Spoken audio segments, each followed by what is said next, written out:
Good morning, everybody. This is Sam Schuckett. I'm the Executive Officer of the State Coastal Conservancy. Good morning, Chairman Bosco and Conservancy board members. I'm Mary Small, Deputy Executive Officer, and I will be presenting the Ballona Wetlands Restoration Project. Staff is recommending authorization to disburse up to $1,692,360 to the California Department of Fish and Wildlife, DFW, for design and permitting of the restoration of the Ballona Wetlands Ecological Reserve in Los Angeles County. Staff is also recommending authorization to disburse up to $500,000 to the Prevention Institute to support broad community engagement in the planning for that restoration. And finally, as a responsible agency under CEQA, staff recommends that the Conservancy adopt DFW's CEQA findings for the Ballona Wetland Restoration Project as the Conservancy's own findings under CEQA to support the Conservancy's authorization of funding for the project. The Ballona Wetlands State Ecological Reserve is located near the mouth of Ballona Creek in Los Angeles County. The reserve is immediately south of Marina del Rey, west of the Marina Freeway, and just a little north of LAX. Culver Boulevard, Jefferson Boulevard, and Lincoln Boulevard all cross through the reserve. DFW is proposing a large-scale restoration project to enhance native habitat and increase compatible outdoor recreational opportunities at the Ballona Reserve. The 600-acre reserve is one of the largest open spaces in the city of Los Angeles and is one of the largest remaining opportunities for coastal habitat restoration in Los Angeles County. The state of California spent $140 million to acquire the Ballona Reserve in 2003. The property was considered significant because of its potential for coastal wetland restoration and the opportunity to create a nature reserve in urban Los Angeles.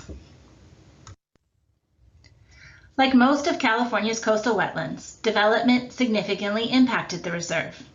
Ballona Creek was cemented into a straight, concreted flood control channel. And then, as you can see in the photo on this slide, about 3 million cubic yards of dirt was dumped on top of the wetlands during the construction of the Marina del Rey. Most of this dirt was dumped on the north side of the Ballona Creek channel. This map shows the current site topography. In some places, the deposited dirt layer is up to 20 feet thick. The flood control channel and the fill dumped on site transformed the wetlands to upland and largely degraded habitat. This map shows the habitats on the reserve. North of the channel, most of the site is mapped as annual grassland or invasive. The U.S. EPA has determined that all wetland habitats within the Ballona Reserve are impaired. Today, much of the habitat on site is severely degraded, and portions of the Ballona Reserve have been identified as among the most degraded wetlands in California using standardized wetland condition protocols.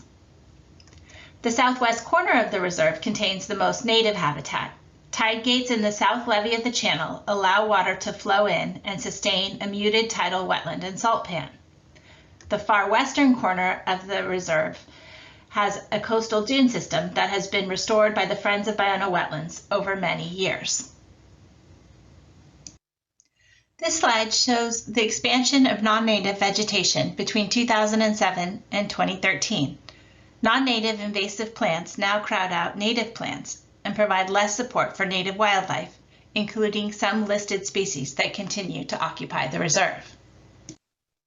The Coastal Conservancy has worked with DFW and many others over the past 15 years to develop and analyze a science-based restoration plan for this site. In December of 2020, DFW certified the EIR for the restoration plan and selected the preferred alternative. Through that process, site constraints as well as the benefits and impacts of several alternatives were analyzed. DFW selected the alternative with the most environmental benefit. The proposed project restores wetlands and ecological functions at the reserve to enhance natural resources. The project removes portions of the concrete levee to reestablish connections between the land, the creek, and the ocean. The perimeter of the site is restored to native upland habitat. This is an artist's rendering of the proposed project looking upstream. This is a view of the proposed restoration in plan form. It shows that the proposed project removes a section of levee to reconnect Ballona Creek with a marsh plain. The The project redistributes dirt on site to create gradual slopes from the tidal channels to the uplands. The project seeks to create large areas of connected habitat. The southernmost portion of the site would become muted tidal wetlands, with tidal water coming under the roads through culverts and tide gates. The northeastern portion of the site is restored as upland habitat, and the existing dunes remain. Existing public access is primarily through managed access in the southwest portion of the reserve and along the Ballona Creek bike path, which runs on the north levee. The proposed project realigns the existing bike trails and constructs new bike paths atop the project's levees around much of the Ballona Reserve perimeter. The project builds about 5.5 miles of new pedestrian trails and a half-mile elevated boardwalk to allow visitors to walk adjacent to the wetlands. The 2016 Los Angeles County-wide Park Needs Assessment was a comprehensive, quantitative assessment of park needs throughout the county. The area surrounding the Ballona Reserve is identified as high or very high park needs. This project seeks to expand public access to the reserve. Staff recommends the Conservancy authorize a grant to the California Department of Fish and Wildlife for technical studies, design, and permitting work on the Ballona Wetland Restoration Project. This funding will enable DFW to hire consultants to complete technical work necessary to advance the proposed project and needed for permit applications.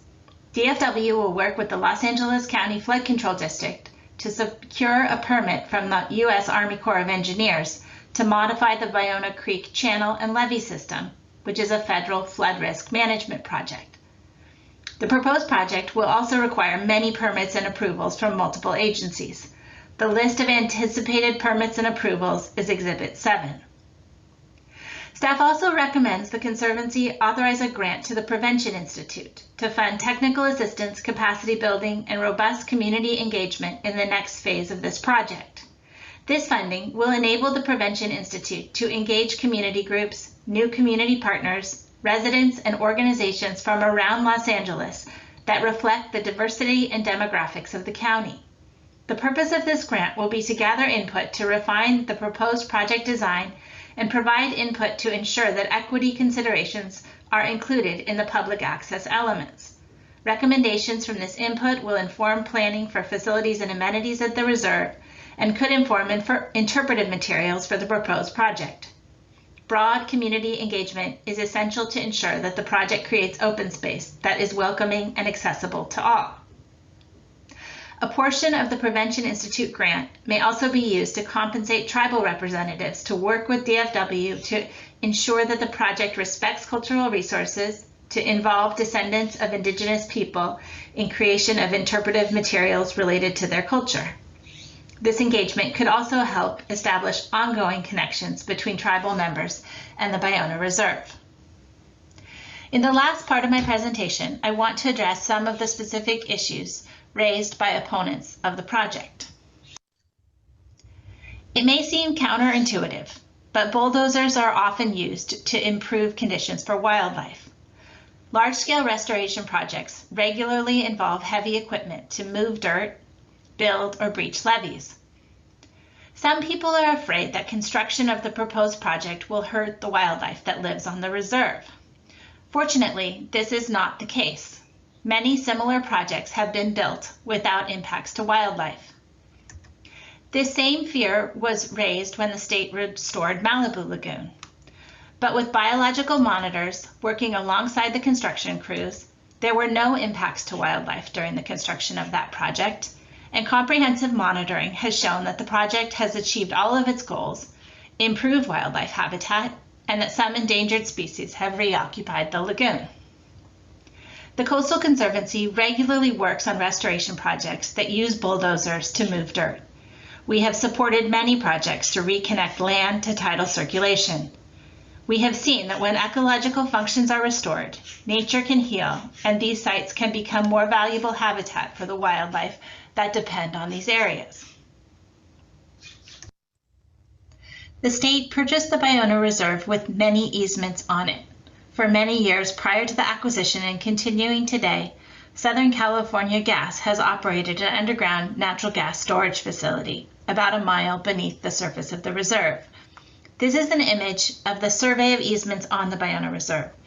Several of these easements are owned by Southern California Gas, including easements for surface wells and roads across the surface of the reserve to access those wells.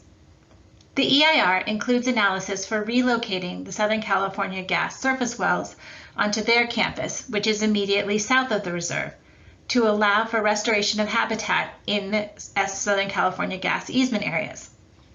If the Southern California Gas wells remain within their existing easements, less habitat area could be restored. The project has no impact on Southern California Gas's ability to operate the existing natural gas storage facility. Neither the Conservancy or DFW have any say over that operation. It's the State Department of Conservation that regulates underground natural gas storage. The project does not increase existing flood risk. The project maintains and improves flood protection. In 2012, the Corps directed the state to use the value of 49,000 CFS for the channel capacity. In 2017, the Corps found a study from 1979 that established a design criteria for future modifications of this section of channel at 68,000 CFS. The 1979 value was based on projections of how the watershed would be developed.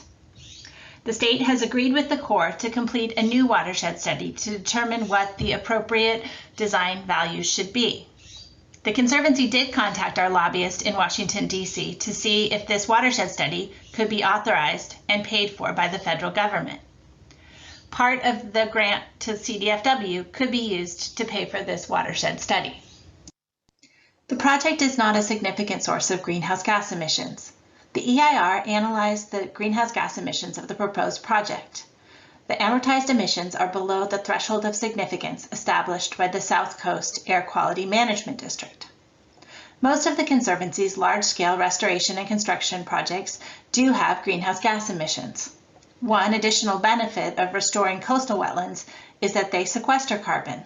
One study estimated that by 2100, the Ballona project would sequester between 13 and 40,000 metric tons equivalents of CO2.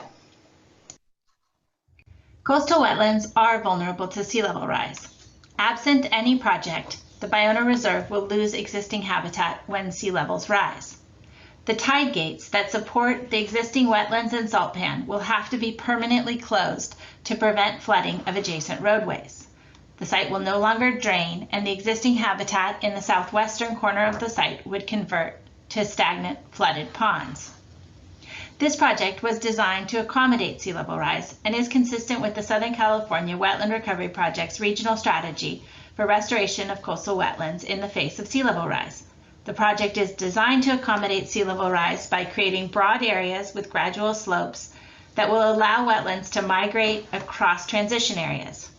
These slides show how the site would evolve with 9, 19, 32, and 59 inches of sea level rise. If we experience 5 feet of sea level rise, much of the site would convert to mudflat with fringe marsh. Unfortunately, sea level rise predictions continue to worsen. As DFW refines the project design, there are opportunities to consider alterations of the project to accommodate higher sea levels, and the Ballona Reserve has an excess of sediment, so there are many opportunities to use that dirt to create transitional habitat at higher elevations, if that's determined to be beneficial, or to consider future adaptive management strategies to help the marsh keep pace with sea level rise. However, if we take no action, the site has no ability to adapt to sea level rise, and the tide gates that are currently supporting the habitat south of the levee will have to be permanently closed to prevent flooding. Some members of the public have suggested that state funds should prioritize community restoration and expanding access to the existing site. These are photos of the Friends of Ballona Wetlands community restoration and access programs supported by the Conservancy in the past. The Conservancy has and may continue to support community-based restoration and access programs at Ballona. The value of these efforts does not detract from the urgent need to restore the entire site. and even these projects have been controversial. DFW and the Coastal Commission are currently in litigation over community-based restoration at Ballona. The Coastal Conservancy has partnered with DFW, the Bay Foundation, the Corps, and many others to support the planning for this project for the past 15 years. The staff report provides more details about the history of this project. The project is complicated, expensive, and very controversial.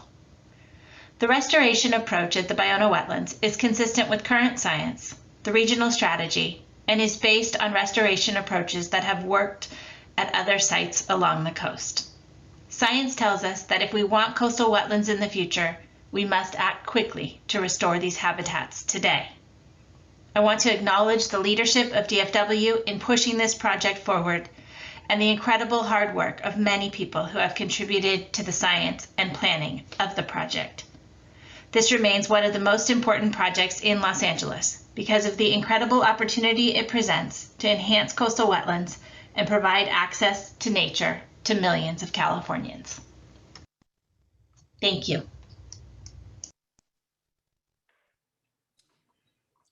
Thank you, Mary.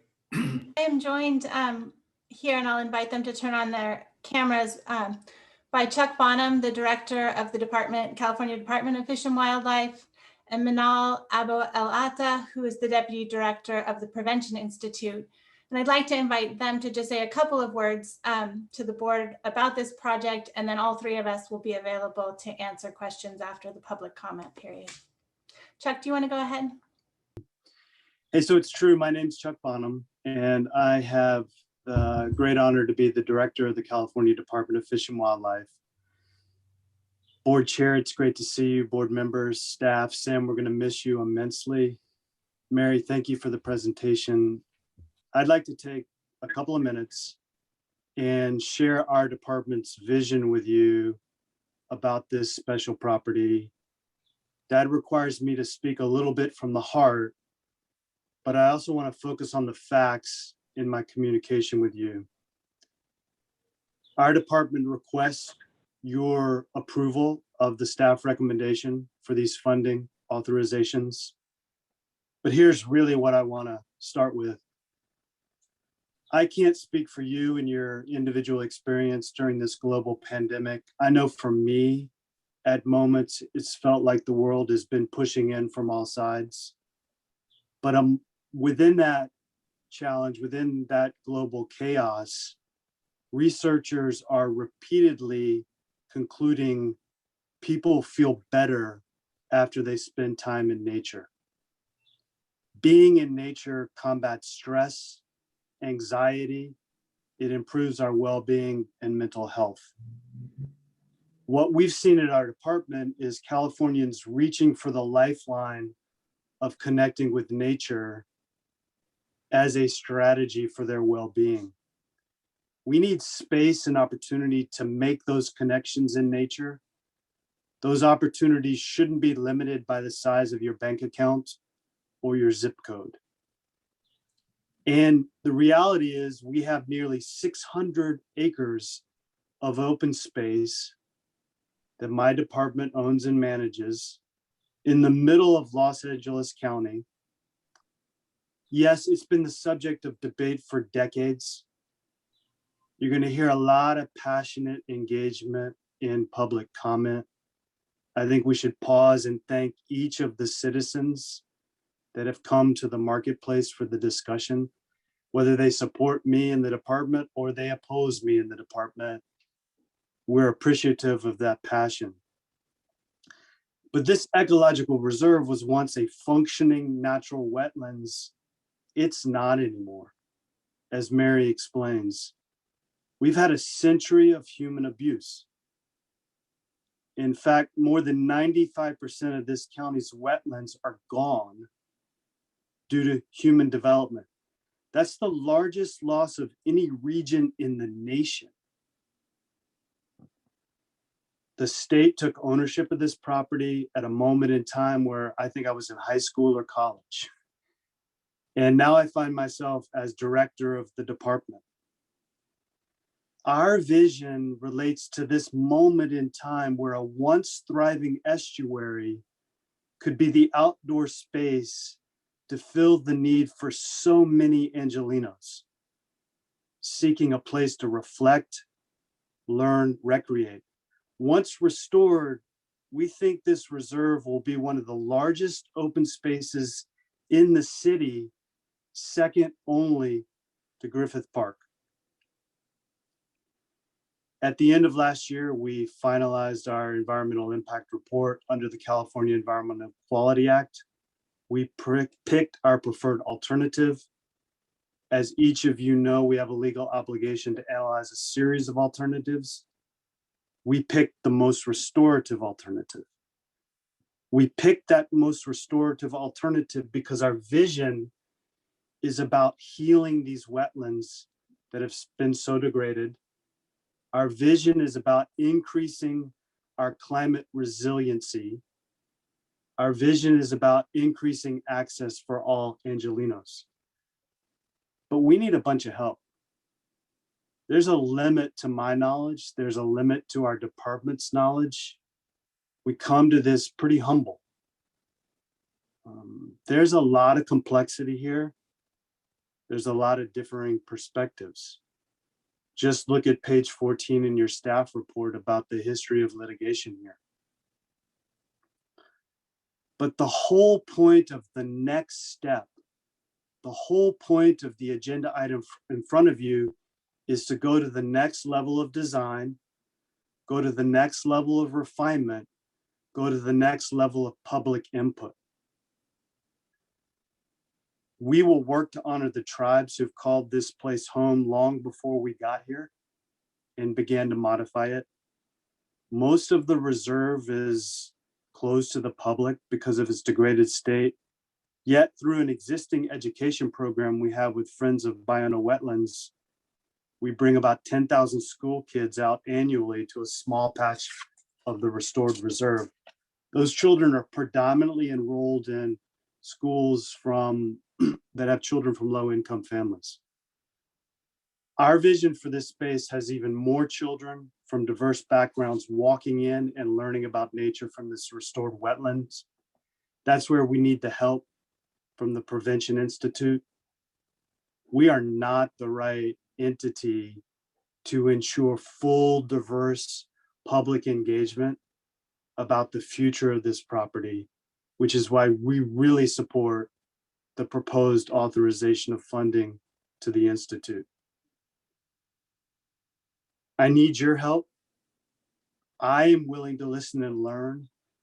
I know we're going to have strong public feedback if we go to the next level of design. We can adapt. Two good examples. We received intense public input not to approve a parking garage as part of our preferred alternative. We rejected a parking garage.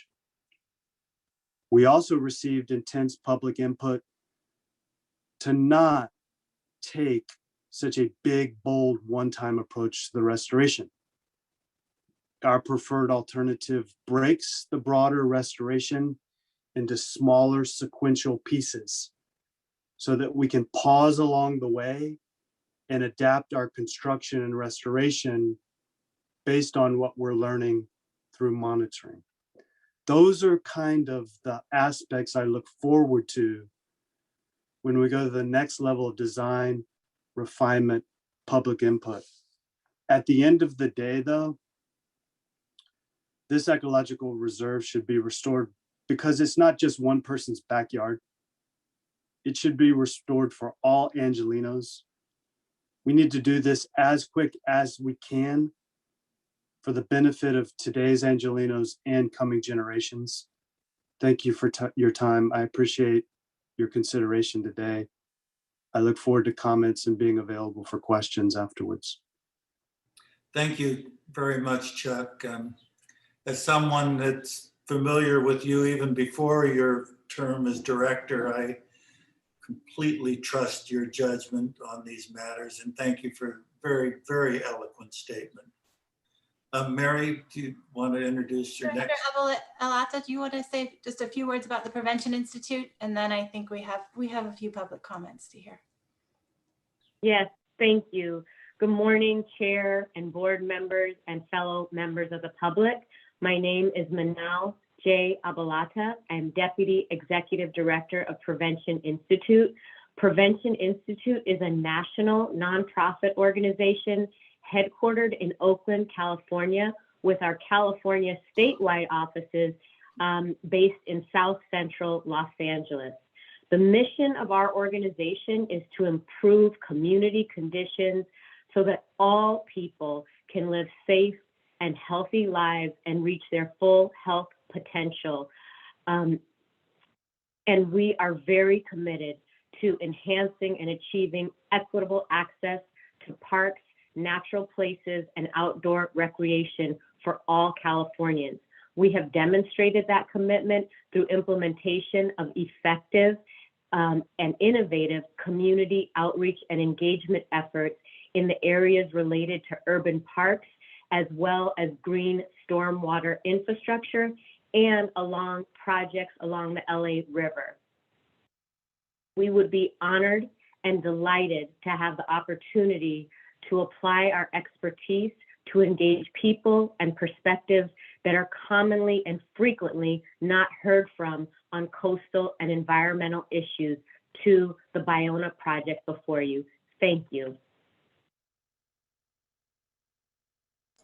Thank you, Ms. Avalada. So why don't we, I'd like to, before we go on to the public comment, I'd like everyone that wants to speak to please raise their hand. Sam, do we have an idea of how many people are out there that want to be heard?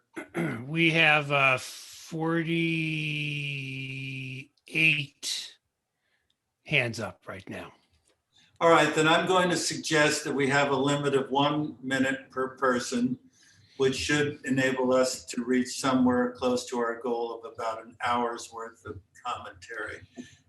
After that, I think Ms. Avaleta and Mr. Bonham and Mary Small will be available to answer questions, but we'll plow through the public comments, probably not making any comments ourselves until we're finished with that, and then we'll have plenty of time to talk.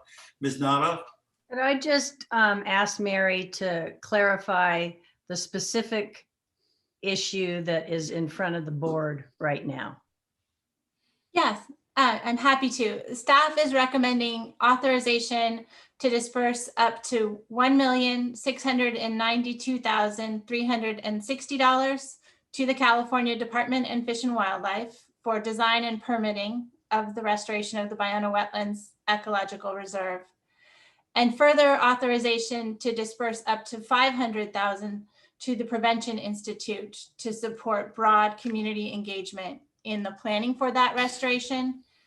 And finally, we are a responsible agency under CEQA, and staff is recommending that the Conservancy adopt CDFW's own CEQA findings for the Ballona Restoration Project from its EIR. So it's sort of 3 actions. So it's planning, outreach, and environmental review, but no specific project. The EIR was certified by the Department of Fish and Wildlife in December with a preferred alternative. That project is at about 30% designed. So there is a project. A proposed project, but not an approved project. Okay. Thank you. Okay, why don't we go ahead with Mr. Chair, could I just build, I'm sorry, just to build on Ms. Nadov's question and to Mr. Bonham perhaps as well. That is part of what goes into the subsequent review, are these projects specifically. Correct. Okay. Correct. So as an example, our department would need to go to the next greater level of design. We will need to engage with the county flood staff. We will need to engage with the U.S. Army Corps of Engineers. Board Member Natov, well down the line, of course, we would need to seek approvals from other state entities, the Regional Water Quality Control Board, Coastal Commission. So no, we don't have a final project and we are not near to construction. However, we do have a proposed preferred project in the department's mind we want to go to the next level of design, factoring in refinements, public input along the way. So I gather that we really are just funding a process that will continue from here, as opposed to making any substantive decisions about what this will end up looking like probably years from now. But anyway, why don't we go ahead and start with the public comment? It's a Chair Bosco, you said 1 minute, right? Yes. Okay, 1 minute all right. per- Okay, we're going to start with Walter Lamb. Morning, I'm Walter Lamb, representing the Ballona Wetlands Land Trust. I'll try to use my minute judiciously. Mr. Bonham talked about litigation. We've engaged in a lot of litigation. We never do it based on passion. We do it based on fact. We know the factual discrepancies, the omissions from the staff report. While an EIR has been certified, that it was certified only so that they could come and get this money. It was prematurely certified, which is pretty evident from the staff report itself. Mr. Bonham talked about access and the desperate need for access, which is also outlined in the staff report as part of the urgency. It's Director Bonham's department that is blocking access right now, even though they were on the verge of allowing access. And that's purely political. And you've actually dispersed over $500,000 for access. So we have to do more research. We always do a lot of research and analysis before we litigate, never based on passion, only fact. And that's very likely, but we need to do that research, evaluate our options. But the last thing I'll say is in 2007, if I can just finish this one point quickly, you already funded this in 2007. The 2007 staff report was for all Is just a suggestion, if there's 40 something people signed up, people are able to combine their time, right? And give each other their times for a total of an hour. Is that correct? If people want to opt to do that, standard operating procedure on public hearings in the olden days anyway. So wanted to remind people of that option. Yeah, I mean, I'll leave that up to the chair, but it's, I think logistically it would be kind of difficult. Can you hear me? Yeah, you're on, Doug. All right, I don't think we've ever done that in the past, and I think logistically it would be difficult. And I would prefer that we just go ahead on a singular basis, that each person that wants to speak has a certain period of time to speak. So let's do that. I think if it were less people and it was a little bit more manageable in terms of numbers, we could do it that way. I understand the limitations of Zoom. All right, let's go with the next. I guess we do have two people combined, but speaking together. So go ahead, Robert. Go ahead, Robert. Thank you. My name is Robert Jan van de Hoek, and thank you for the good pronunciation, Mr. Bosco. I'm a wildlife biologist formerly with the federal government, and I was a whistleblower and fought to save endangered species on a national monument, the Carrizo Plain. I want you to vote no today. I think it's a good idea. By the way, we're on unceded land of the Tongva, Chumash, and Tataviam peoples in this area of Los Angeles County. So access is already great at Ballona. There's a bicycle path that takes you into the heart of the wetlands. There's rowing, and that bicycle path and the rowing will go away and won't be in the center of the nature ecological reserve next to the estuary. Endangered species have been coming back, so it won't help wildlife that's critically endangered. A rare vireo has come back that's federally endangered, and the reason for the purchase of the land, contrary to what Mary Small said, it's not for restoration or nature reserve, it's for an endangered songbird primary. The Belding Savannah sparrow has tripled in its size. Okay, Jane, go ahead. Thank you. My name is Jane Velez Mitchell. I'm a Latina journalist and author who's lived near the wetlands for 31 years. It is obvious to everyone. That's why there's 48 people on here and more wanted to join.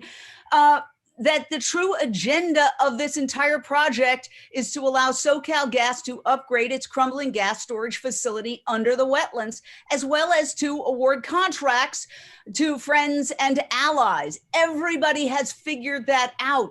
So I challenge you as individuals to start asking the tough and obvious questions about the 1,700 species, some endangered, some threatened, that currently live there. Where are they going to go? They say magical thinking, they're going to be fine. Has anybody ever asked, where are the egrets, the skunks, the foxes, the owls, all of these animals? Hundreds of different species of birds. Where are they going to go? One woman who was presenting a plan on this actually said across the street. Where? To the Home Depot parking lot? This is magical thinking, and we are blocking off crucial issues. Please ask questions. Hi, good afternoon, Chair Bosco and members of the Conservancy Board. Thank you for the opportunity to speak in support of funding for the Ballona Wetlands Restoration Project. I'm Scott Culbertson, Executive Director of the Friends of Ballona Wetlands. This project has been certified and it's time for the restoration of this highly degraded habitat to begin. The project is supported by leading environmental agencies, many of whom are here today to speak in support. These groups include Heal the Bay, Surfrider Foundation, Los Angeles Waterkeeper, Audubon California Trust for Public Land, Wild Coast, League of Conservation Voters, and many others. And Robert Dorame, most likely descendant and tribal chairperson of the Gabrielino Tongva Indians of California, supports the restoration project. I understand he's submitted written comments in support. The project will repair damaged habitats, increase biodiversity, reconnect the land with the sea, increase climate resilience, remove SoCalGas infrastructure, and importantly, it will add miles of hiking and biking trails, making Ballona accessible to all ends of the world. My name is Gabrielle Crow. I'm an environmental educator as well as a tribal council member for the Gabrielino Shoshone tribal group. Many of you may know my grandmother, her name was Vera Rocha. She was the one who fought for many years to prevent the development of this land. The wetlands are a sacred site to the Tongva people, and any construction or restoration can damage that already fragile ecosystem that's there, that's home for many different species of plants and animals. And as far as I know, maybe as far as the last person that commented, some tribal descendants have been notified, but not many. I know that the people from my tribe, as well as Anthony Morales from another band of the Gabrielino tribe, has not been notified or has not been aware of this project. And I'm asking you to actually consult those people and actually, instead of just saying that that's going to happen, that it actually happens. And I'm asking you to consider my ancestors as well as my future descendants before you move further in this project. Thank you. Yes. My name's Catherine Ronan, and I oppose spending any Prop 12 bond funds on the misguided proposed project to convert the Ballona Wetlands Ecological Reserve into a fully titled wetlands. We need to preserve and improve existing habitats, not flood them with ocean water. I find it ironic that now is when you want to spend dollars to engage the public. We've had to beg for public comment periods during the EIR process, but now you want to market the plan so you're willing to spend dollars. Even today, you promised us 2 minutes, then you switched it to 1 minute. Plans for access are already available, much of the infrastructure is already in place. If you had the will, you could open the wetlands next month, and I wish you would. As someone who has spent 5 years giving tours of the wetlands to students, I can attest that there's plenty of interest to see on the wetlands, just as they are today. I can't count how many times I've had a kid say to me, this was the best field trip ever. Thank you. Hello, Honorable Chairman and Board. I am Margot Griswold, a restoration ecologist and board member speaking for Los Angeles Audubon Society. We implement the oldest environmental education program at the Ballona Wetlands and engage an average of 2,200 students each year, mainly from urban areas south and east of the wetlands. We ask that, given the many inconsistencies and missed opportunities of the current plan and the CFW EIR outlined in our submitted written comments, that you defer funding any further public bond money for this project until the inconsistencies are resolved and the missed opportunities explored in a meaningful way. Additionally, we ask that you defer funding a public outreach program as presented. The staff report lists many public meetings, impressive unless you attended one, None of these meetings provided meaningful time for discussion and real public input with regard to the science used and/or the science ignored in creating the CDFW plan. Rather than fund a group chosen by CDFW, we ask that you form a unbiased. Sorry for the delay. My name is David Kay. I live in Playa Vista. I was formerly on the board of Friends of Ballona Wetlands and board president for a couple of years. I've been with Southern California Edison for the last 37 years in their environmental department. 20 years ago, I led a team managing the restoration of the San Diego wetlands near Del Mar, very similar to the Ballona project, 440 acres, filled in extensively, crisscrossed by transportation and flood control infrastructure. I can tell you from that experience, every nickel spent on good planning, permitting, and public outreach saves $1 in construction execution. It's money well spent. You can't measure enough. You have to measure once, twice, 3 times, check your measurements, and then double check them again. It's money well spent. I support this proposal. Thank you.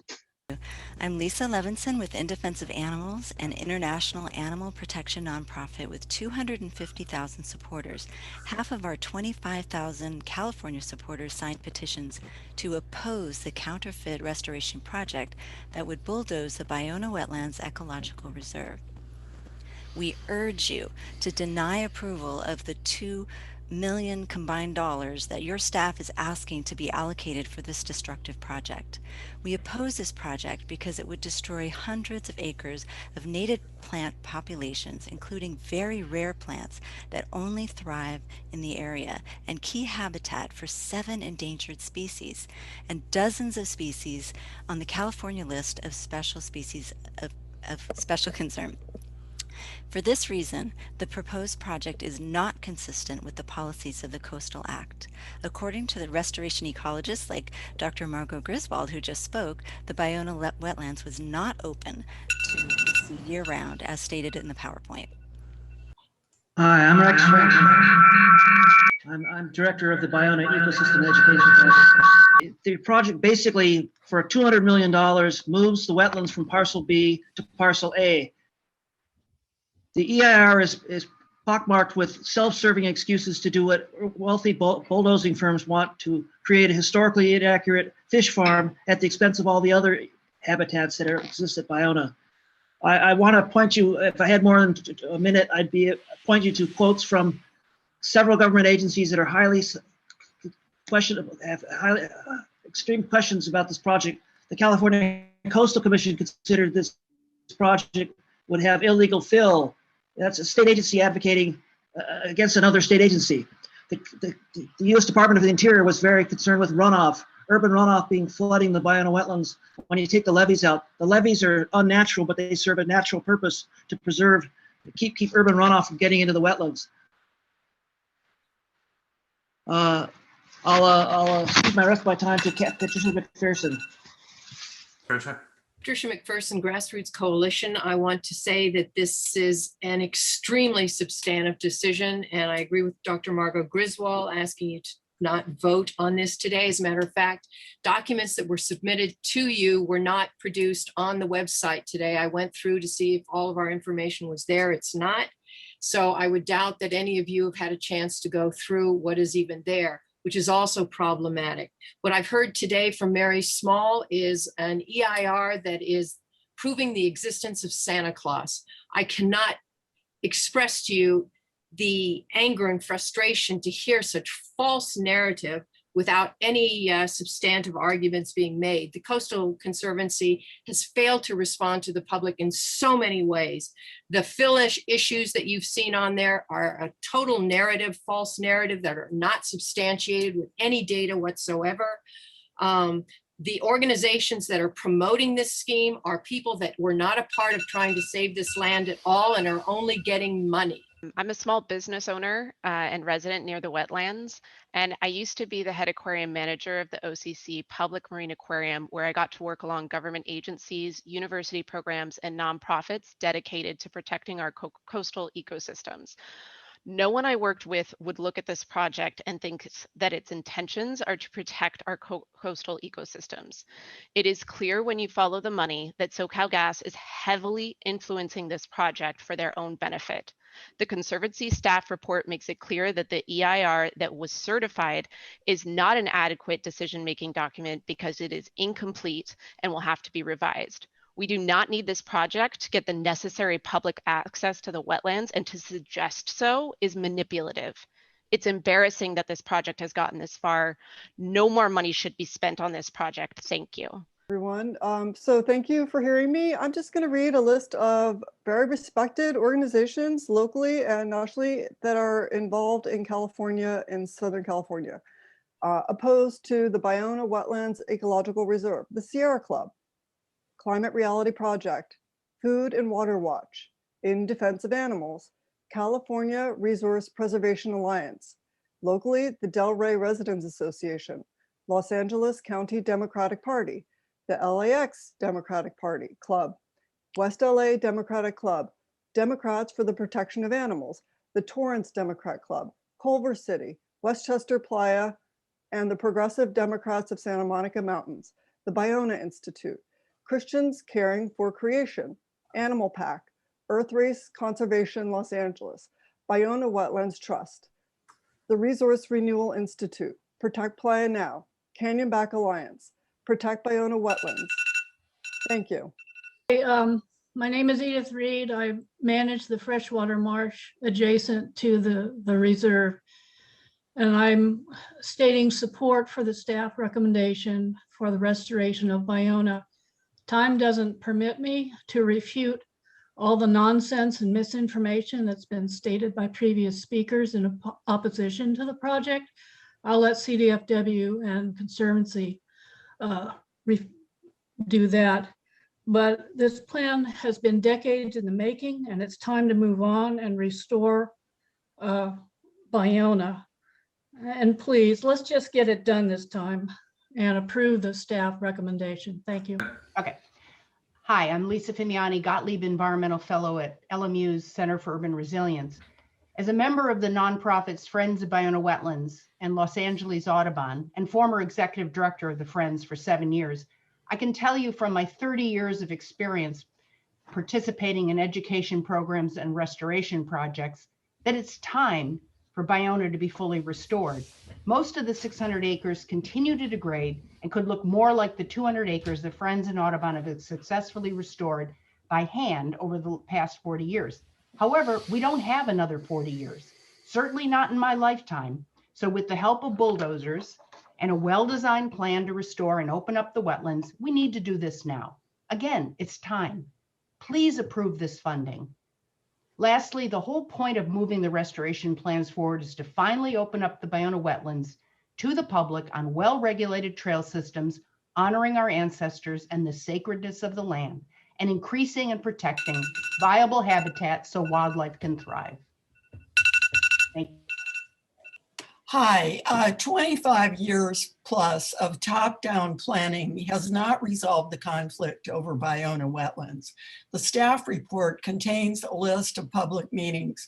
What was missing was meaningful time and discussion, including public input and other science-based opinions on the plan to restore, enhance, rehabilitate the remaining Ballona wetlands. Repeating the past will not resolve the conflict.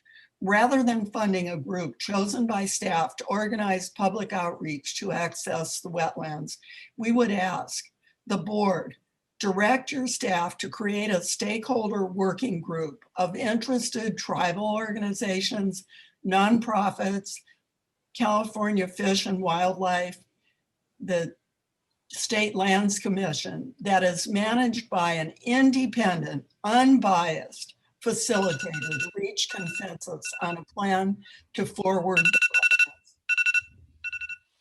Hi, thank you. I apologize, I'm in my lab today, so the internet might be a little bit choppy, but my name is DJ Yusevich. I'm a scientist, a PhD student at UCLA. I'm the graduate representative of UCLA's Marine Center, and I'm a fellow of the UCLA Institute of Environment and Science.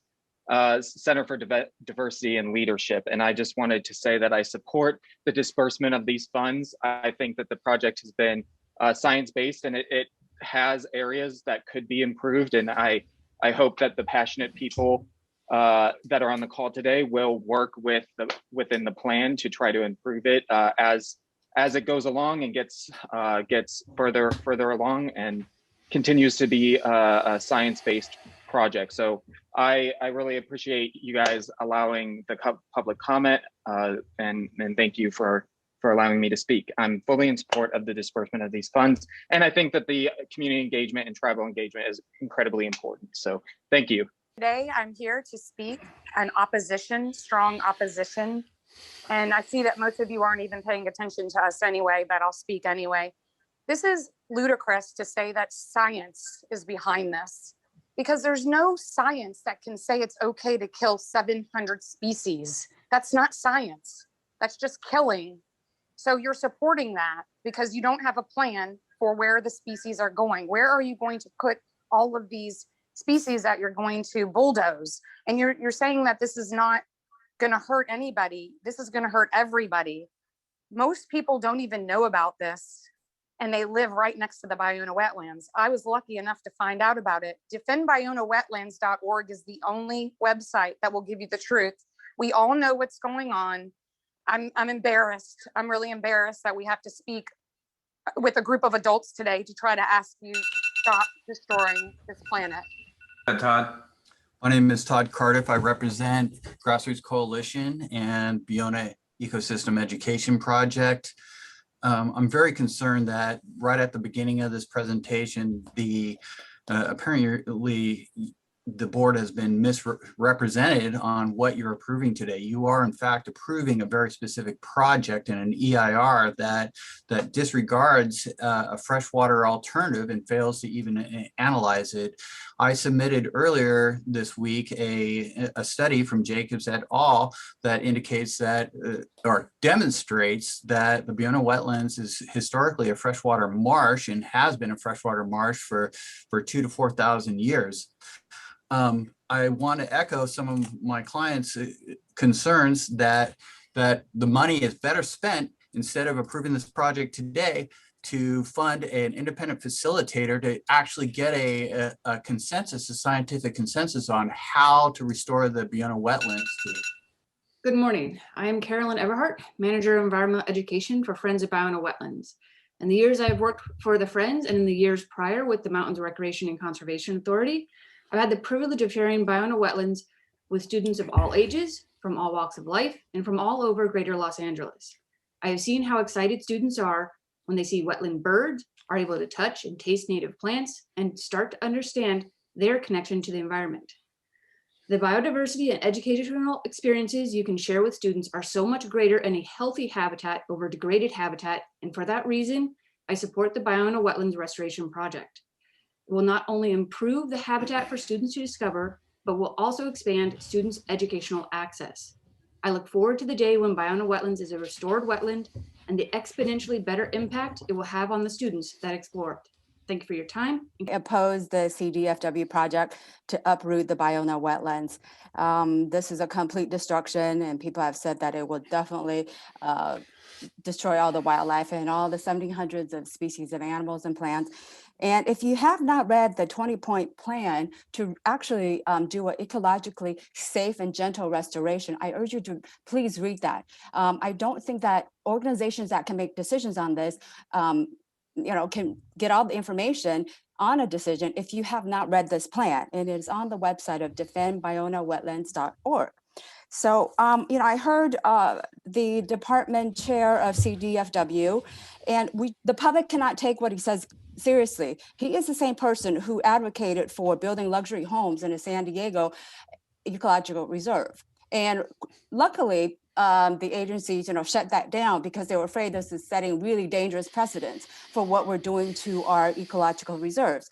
So I'm very distraught to hear that he's also behind this project of pushing this forward. So please do not fund it. Thank you. My name is Nessa Frechette, the manager of scientific programs at Friends of Ballona Wetlands.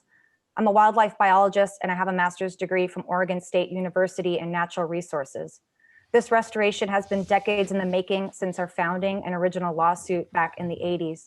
We're thrilled that the restoration has finally been approved and are looking forward to an expeditious restoration of the only coastal salt marsh left in the city of Los Angeles, which has lost more than 95% of its coastal wetlands. This is our last chance to repair some of that damage.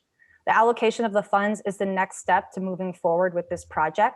We urge you to approve. This will maximize the diversity of habitats in the ecological reserve and protect wetlands into the future as sea level rise threatens our coast. This restoration is critical to providing habitat for endangered wildlife that have nowhere else to go throughout California. Just because they're here now doesn't mean they will be in the future if we don't protect and expand their habitats. We'll also create breeding habitat for other endangered species. Thank you. Okay, honorable governing board members, Marcia Hanscom, I'm here speaking on behalf of the Sierra Club, the entire Sierra Club, an organization which was one of many that your staff missed, including in the list of organizations opposed to this project.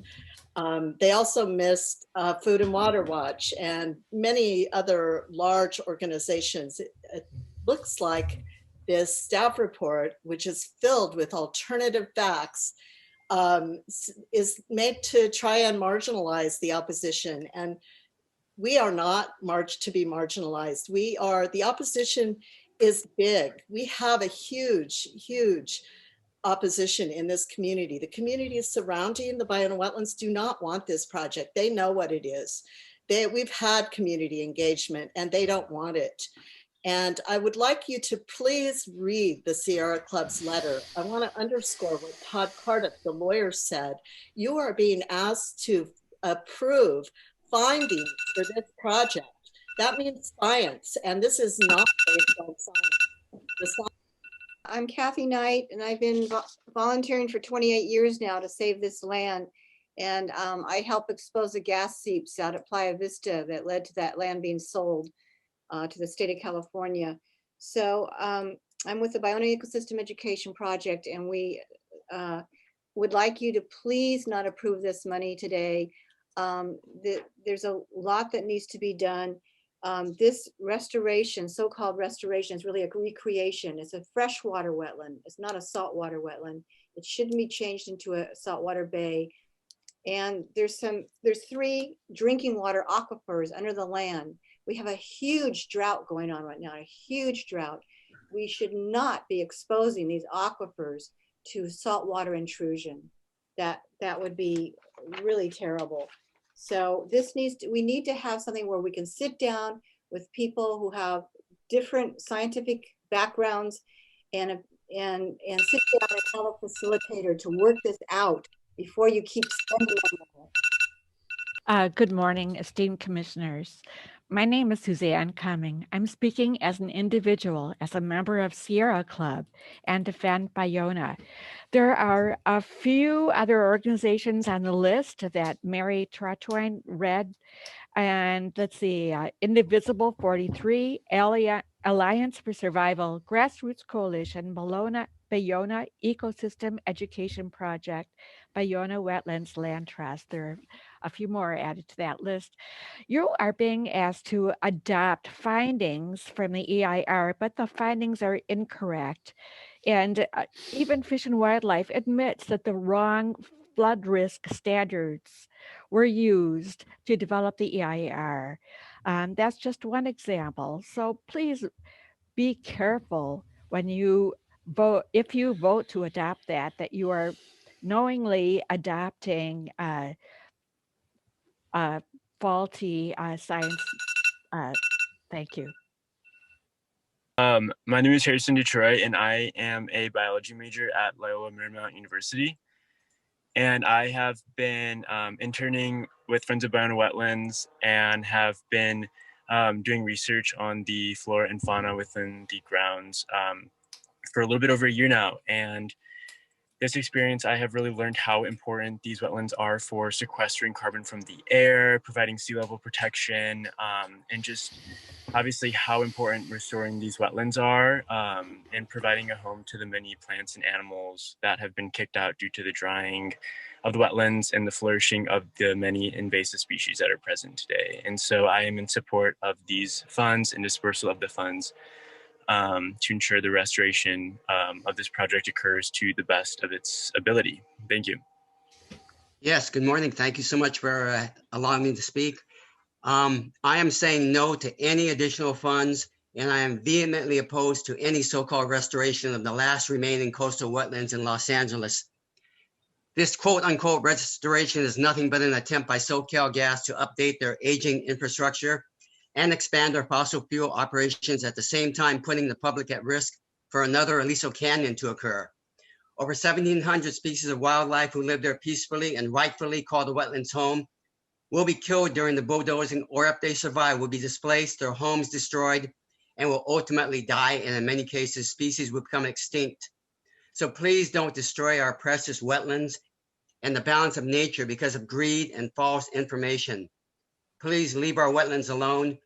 We need minor improvements, not a complete bulldozing and destruction. Please see defendbionawetlands.org to find more information. Mother Nature would not approve of this restoration. Thank you. Members, my name is Catherine Pease, and I'm the Director of Science and Policy at Heal the Bay.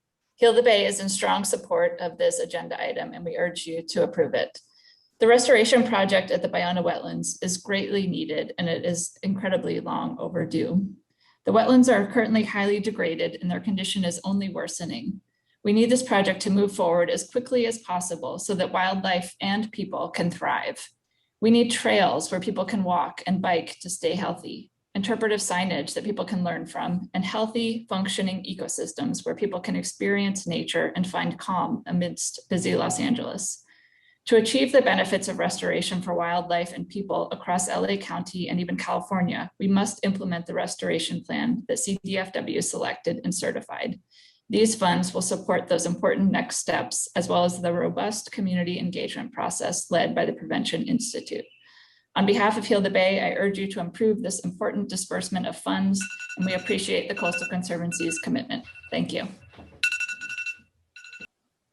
Hello, my name is Karina Johnston, and I'm the Science Director for the Bay Foundation, a board-certified environmental scientist and a certified ecological restoration practitioner. I'd like to start with the land acknowledgement of the site for the Gabrielino Tongva tribe. I've been leading the scientific monitoring and research programs at the reserve for well over a decade. Over the years, we have collected many thousands of points of data, and we've provided information to the teams who authored the environmental impact report for the reserve. We have a robust scientific understanding of the poor ecological condition of the habitats across much of the reserve. The Bay Foundation supports the Conservancy's allocation of funds to continue the larger restoration planning for the reserve and improve outreach and community engagement. Thank you for your time. Amy Rojas. I'm the Environmental Education Coordinator for Friends of Ballona Wetlands. And coming from a community with little to no green space, I found Ballona Wetlands to be an amazing resource. And students nowadays do not often have the chance to spend time in nature, experiencing things they would not have the opportunity to otherwise living in a big city. And because of this, many students that I have interacted with at Ballona have changed their relationship with nature. Some visit afraid of the unknown, but by the end of the trip, they want to come back. And more importantly, they want to give back and help protect it. And this is why I support the Ballona Wetlands Restoration Project. And I believe that this funding would help to push the project forward. Allowing students to have access to a healthy natural resource will help to increase these positive experiences with nature within future generations. A healthy Ballona will not only help the ecosystem grow, but to help grow empathy within all those who share in its experience. And the project will allow for many educational opportunities for students to increase curiosity and eco-consciousness within those who visit. Thank you for this opportunity to speak with you. My name is Paolo Peroni. I'm with the Trust for Public Land, and I'm here to support the allocation of funding. When the Trust for Public Land approached this project now over 20 years ago, the intention was always to purchase the property and facilitate the transfer to the state so that it could be restored to a fully robust ecological function. We trust DFW, we trust the Coastal Conservancy, and we trust our partners at the Prevention Institute. And finally, I would just like to thank Sam Shuckett for his decades of support and public service. So really appreciate the time. My name is Ethan Sensor. I'm the Southern California organizer for Food and Water Watch. On behalf of our 200,000 supporters in California, we oppose any further funding until Fish and Wildlife can really prove that it has the trust of the community. The presentation you heard earlier uses straw men to misrepresent community concerns. The LA City Council just unanimously approved a resolution calling on the state to close the SoCalGas facility under the wetlands, but this plan would allow SoCalGas to replace existing wells and install brand new slant drilling infrastructure.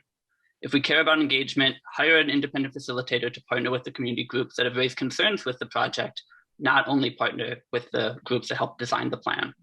If we care about the Indigenous community, don't just ask them to weigh in on interpretive materials, ask them about free, prior, and informed consent. Give them some actual decision-making power. If the state cares about equity, start standing up to the rampant development and gentrification of our coasts, rather than holding public access hostage for a project that the community opposes. We cannot support moving ahead with this process until we can trust with the community and Fish and Wildlife. Hi, good afternoon. My name is Angela Kensley. Thank you so much for the opportunity to speak on behalf of Wild Coast in favor of the planning of restoration and community engagement work at Ballona Wetlands Ecological Reserve. Wild Coast conserves coastal and marine ecosystems and addresses climate change through natural solutions. We've partnered with the Scripps Institution of Oceanography to conduct a blue carbon sequestration study in Southern California and are restoring 42 acres of blue carbon ecosystems in San Diego County. As such, we understand the importance of restoring blue carbon ecosystems as a natural solution to climate change. The health of the Ballona Wetlands Ecological Reserve is poor, diminishing its ability to sequester and store carbon and decreasing the educational and recreational value for people. Restoration of the wetland will repair damaged habitats and improve biodiversity, reconnect the land and sea, make Ballona climate resistant, and make the area accessible to residents and tourists alike. Therefore, Wild Coast supports the disbursement of these funds. Thank you. Hi, this is Leslie Purcell. I'm calling in to voice my opposition to this funding. At the present time, we need more of a facilitated community process involving groups and individuals that have worked for years on this Ballona wetlands preservation. And I would like to also support what Gabrielle Crow said about properly involving the Gabrielino Tongva and other tribal groups appropriately and early on in this process. And I think that we need to also pay much more attention to the freshwater aquifers, which are being pumped out by Playa Vista in part, and directly affect the wetlands because they're getting the proper water. Thank you. Hi, thank you for letting us comment. I wanted to say a few things, and then I want to read you part of the 2020. I oppose this plan because the Ballona wetlands already have much viable habitat. The species that depend on the existing plants will be harmed if the bulldozing required in the restoration plan being considered occur. Please stop this bulldozing and require a redesign that evaluates and avoids existing habitat. It does not need to be converted into a catchment basin or a saltwater marsh. Please ask Jonathan Coffin for his photos of the wildlife already present. Please listen to the biologists who know about the current and historic hydrology. And okay, and then the comment from the 2020, while there are already 1,700 species present at Ballona, including some endangered and threatened, work with U.S. Fish and Wildlife Service and California Department of Fish and Wildlife to form recovery teams to recover to this ecological reserve the following species, animals.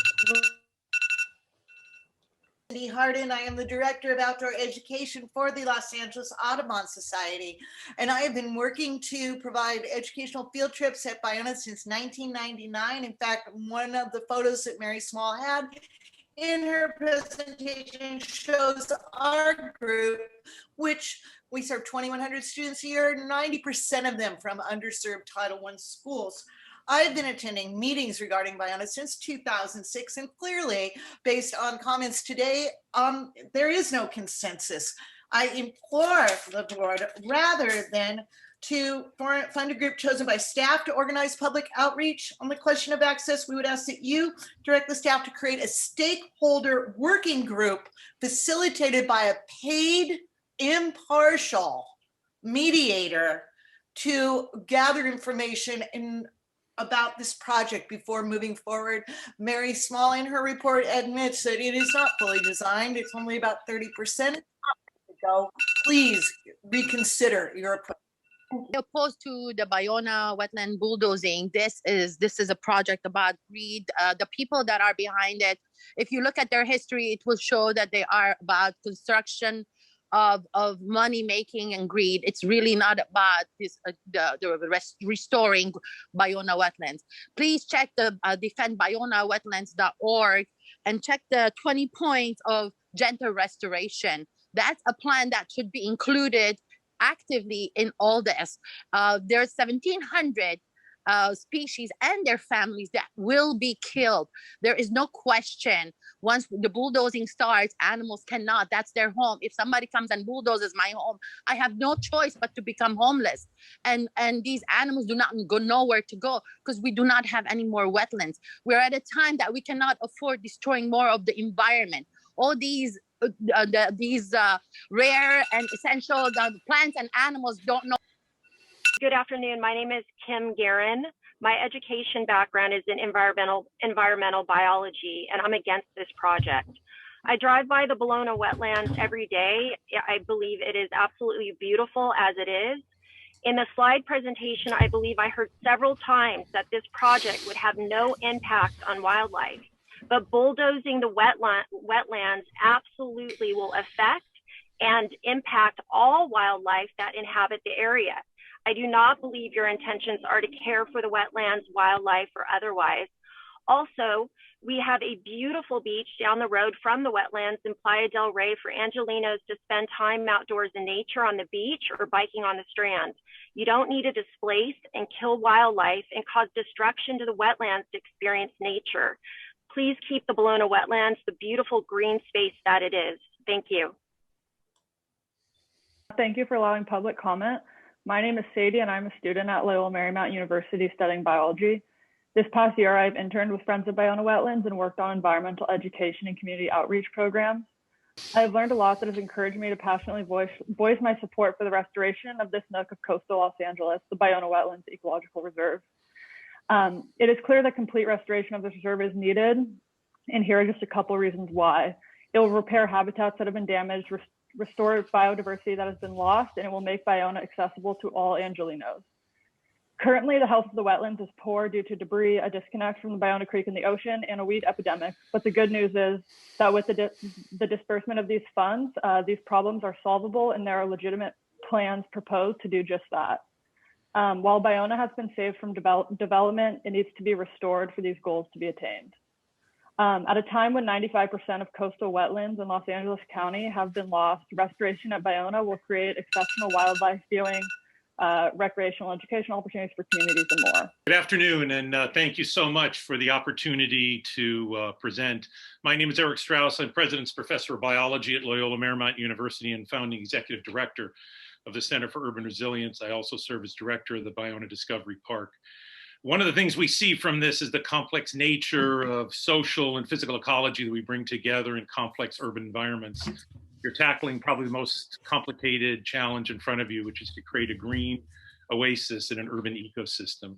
The amazing thing is that the functioning ecosystem we see now, despite its extraordinarily degraded situation, is still functioning. And imagine the capacity once we're able to reestablish the hydrology and the topography and the natural ecosystem services that can be both reimagined and seeded once the processes happen.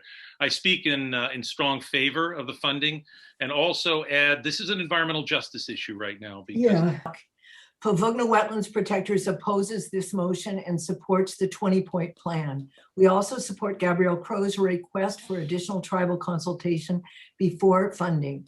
We ask that all parties to tribal consultation acknowledge the Ballona Wetlands as a tribal cultural landscape as determined by the indigenous people whose cultural practices, beliefs, and identity connects them to this place.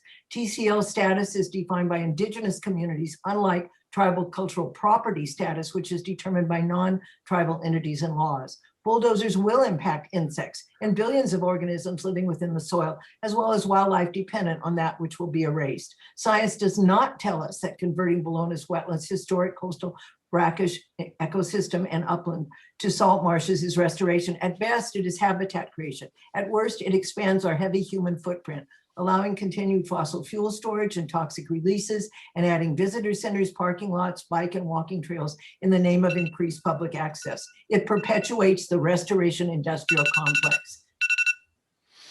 Okay, next two, John Hayes and Peggy Oki. Hi, as a lifelong resident of LA and a few years in Orange County, I oppose this project as it benefits SoCalGas, a fossil fuel industry powerhouse, literally and figuratively, which should go extinct itself rather than contributing to the extinction of more and more endangered species. We've got more homeless people than ever. Why add animals to the equation? And SoCalGas has contributed to Heal the Bay and Friends of Ballona Wetlands, so that already makes that their endorsements suspect. Thank you. Thank you for accepting public comment. It's been very interesting to follow what's been going on in this meeting. And I just wanted to share that I grew up just inland, like literally by the 90 West Freeway and Centinela, and lived there until I moved away to go to UCSB as an environmental biology major. And the La Ballona Wetlands meant a whole lot to me as in my growing up. I saw my first white-tailed kite, which is a species of special consideration in various areas. It's just a really important area to protect and preserve. And I am voicing my support of the Ballona Wetlands Ecological Reserve Commons Alternative 4. It's the 20-point plan that I'm sure you are aware of. So I will save the time of reading that unless you would like me to read through that. Calling for mindful access, respecting, honoring, and protected native soils. Thank you for your consideration, and I hope that you will join me in opposing. Okay, next two, Ruth Lansford and Shelley Lissay. As the founder of Friends of Ballona Wetlands, I have been fighting first to save and now to restore Ballona since 1978. We can never return Ballona to its original state. Only 600 acres remain of what was once a 2,000-acre nursery and habitat for wildlife, and that is now imprisoned by development on all sides. But we can prevent the gradual annihilation of what remains, and most importantly, we can return Ballona to a functioning wetland ecosystem. Both elements of this proposal advance us toward that goal. I urge you to authorize the dispersal of these funds. Thank you. Thank you for the opportunity to comment. I am Dr. Shelley Luce. I'm the CEO of Heal the Bay, and we support the staff recommendation today. We have been involved with the wetlands for a long time, and we also support the restoration plan of CDFW and the alternative in the certified EIR. And we thank the Coastal Conservancy for your role in that planning process so far, which has ensured an enormous amount of data collection and analysis that have gone into this project so far. So the funding today would allow the necessary next steps of further analyses and permitting, which is extensive. We also strongly support the role of the Prevention Institute. They are park equity experts and also expert at community engagement. And we would request that the local indigenous communities be engaged in that process as well and take a leadership role in that process. And this is mentioned in the staff report, and we just wanted to voice our strong support for it. Thank you very much. So I'm a student at UCLA studying environmental science, speaking in support of funding for this project. This year I have been interning with Friends of Ballona Wetlands. Seeing the restoration of this landscape has been really meaningful to me. Working with this habitat has not just helped me learn new skills, but this opportunity to be outside and engage with the ecosystem and the native species has also been so important for my mental health, especially during the pandemic. These ecosystems are not just important for the plants and animals that depend on them, but also for the human communities that live by them. From helping out at a community restoration event or talking to people at the nearby Ballona Discovery Park, I've seen how meaningful it is for community members to be able to engage with this land. Los Angeles has already lost so much of its natural areas, and it's so important to create access to these places so that everyone is able to see and appreciate nature in an urban area such as LA. I would really love to one day be able to take my family and friends to see Ballona and show them how amazing the landscape is. Thank you. I'm very, very much opposed to the current plan. I have lived here all my life. I expect that I would want to have my grandchildren and future generations to enjoy what I enjoyed growing up in Westchester and Playa del Rey. Everyone involved in this situation is meaning well. I believe people in their hearts think that both plans are equal. I believe Plan 4 is the one that we should have, because I think many of the people who are voicing support for the current plan are not exactly objective, that there is a lot of money in this organization. There's a lot of money in this neighborhood. I've watched what happened to what was left of the wetlands in Playa Vista development. Calling that Discovery Center anything other than just a token is abomination to me. And as a retired educator, and my husband is a retired educator, we see the value of preserving as much as possible as we can of a resource. Thank you. Okay, last two, Leon Benham and caller 310-497-5980. With the Citizens for Coastal Conservancy, we're a nonprofit group, and we are opposed to this project based upon the last 20 years of habitat restoration and $70 billion that has been spent. About 90% of them are failures. And if it's come to the cutting edge of wildlife restoration, that if you have organic, original wetlands that you do not touch or try to restore them, because it has been found of 78 projects that were looked at, they almost all lose their biodiversity. So to go in and to try to restore these lands when you have an existing organic wetland has proven by science to be ineffective. Thank you. Yes, hi, this is Molly Baszler. I'm an environmentalist, activist, climate reality leader. And I wanted to just speak my opposition for this project and this money that is coming through. It is a false restoration, and it is all about the money. It is an environmental disaster. The Climate Reality Project does not support this project, and we all are against it. It is going to emit carbon into the atmosphere and destroy the natural habitat. We are in a climate emergency. We are on the brink of the sixth extinction. We are actually in a sixth extinction. And it would really behoove everybody to protect this property, this land, this sacred space. And especially our organizations, our coastal conservancies, committees that are supposed to be protecting, not destroying land. We cannot afford to destroy any more land and dig up soil that has been sequestering carbon for several centuries, years, and it will be released into our atmosphere, contributing to the climate emergency. We oppose this project.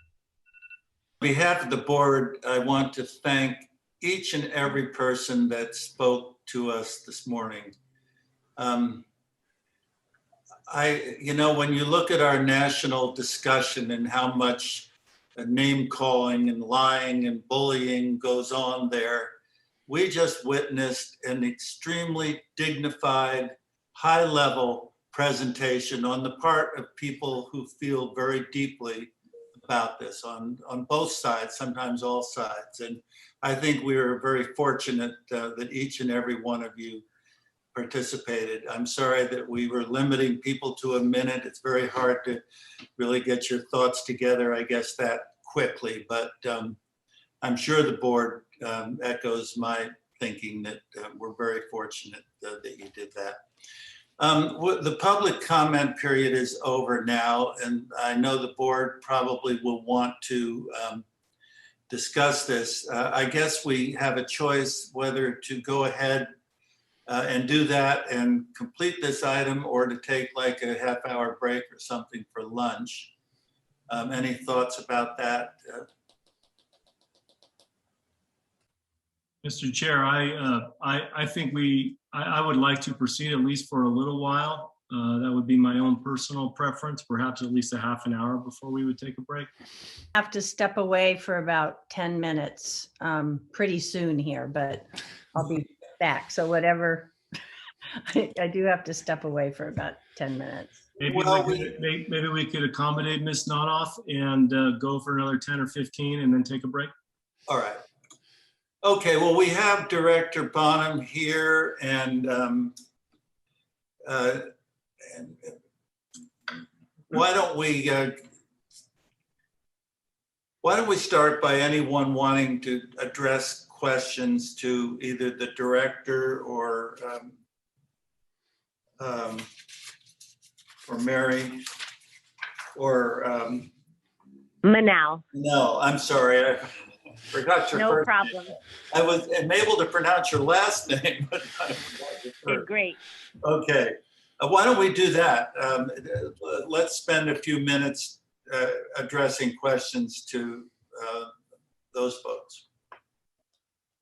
Maybe no one has any questions.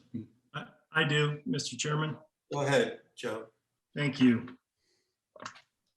I actually want to start out by addressing all of the people who took time out of their day and have taken many, many hours, months, years, decades in some cases, to spend some time sharing their public comments with us today. There was one comment by somebody that we were not paying attention, and I want to assure that person and everyone else who is in this meeting that is most definitely not the case. I personally have paid attention to every comment that has been stated regarding Ballona. I actually used to live near Ballona, and I found it a place of enormous peace and psychological refuge when I lived down in the bustling area around Los Angeles. And one of the things that struck me during the time of my life was how difficult it was to find a natural place where one could go and spend some time alone with one's thoughts. And that is what is most important about this particular area. I also want to note that everyone involved in this particular issue is interested in preserving the beauty of this area, Ballona. A lot of people have different views about how to do that. A lot of the objectors to this particular proposal believe that leaving it alone is the best way to preserve its beauty, while others believe that its natural state and this restoration project would be the best way to keep this beauty in our lives for as many generations as possible. I do have some tough questions that I want to pose to the staff. I want to give voice to some of the objections. I think it's important that we air some of the concerns and some of the issues. And I, to be honest with you, have quite a few of them to go over. I want to perhaps apologize in advance for the amount of time that is going to take. But I do believe it's important that we discuss a number of these issues. I have read the EIR, I have read the factual findings. For all of those of you with the defense of Ballona, I want you to know I've read your 20-point plan. And I think that there are some interesting things that we need to resolve. Now, I think perhaps one of the most important ones is the notion that there are financial interests that are behind this entire program. We heard a number of different comments about SoCalGas and about how this entire project is a boondoggle for SoCalGas. My reading of the EIR was somewhat different from that. And my understanding of what is happening with SoCalGas on this property is, number one, that SoCalGas has had easements and that they have had tanks buried beneath Ballona wetlands since well before this land was purchased by the state many years ago, and that this plan and this restoration would have no impact on those easements. I also understand from the EIR that part of the program will be to dismantle and to reduce the number of natural gas tanks that are buried. Go around. I beg your pardon? Okay, so my understanding of the EIR was to dismantle some of those. So my direct question, and so to me, it appeared as though, at least from what I understand to be the case, that this project will not be enhancing the value of SoCalGas. And so I just want somebody perhaps at the staff to just comment briefly on SoCalGas. I mean, is this a boondoggle? Is this something where that this program is based, instead of on restoring this beautiful land, is it based instead on some interest in restoring or maintaining the value of SoCalGas? Director Bonham, do you want to answer that, or would you like me to take the first cut? I'll just say quickly that the natural gas storage facility injects natural gas into former where oil was once pumped out. So it's sort of into the land, as I said, about a mile beneath the surface. So Southern California Gas owns easements that allow them to have surface monitoring wells and the roads to access those wells.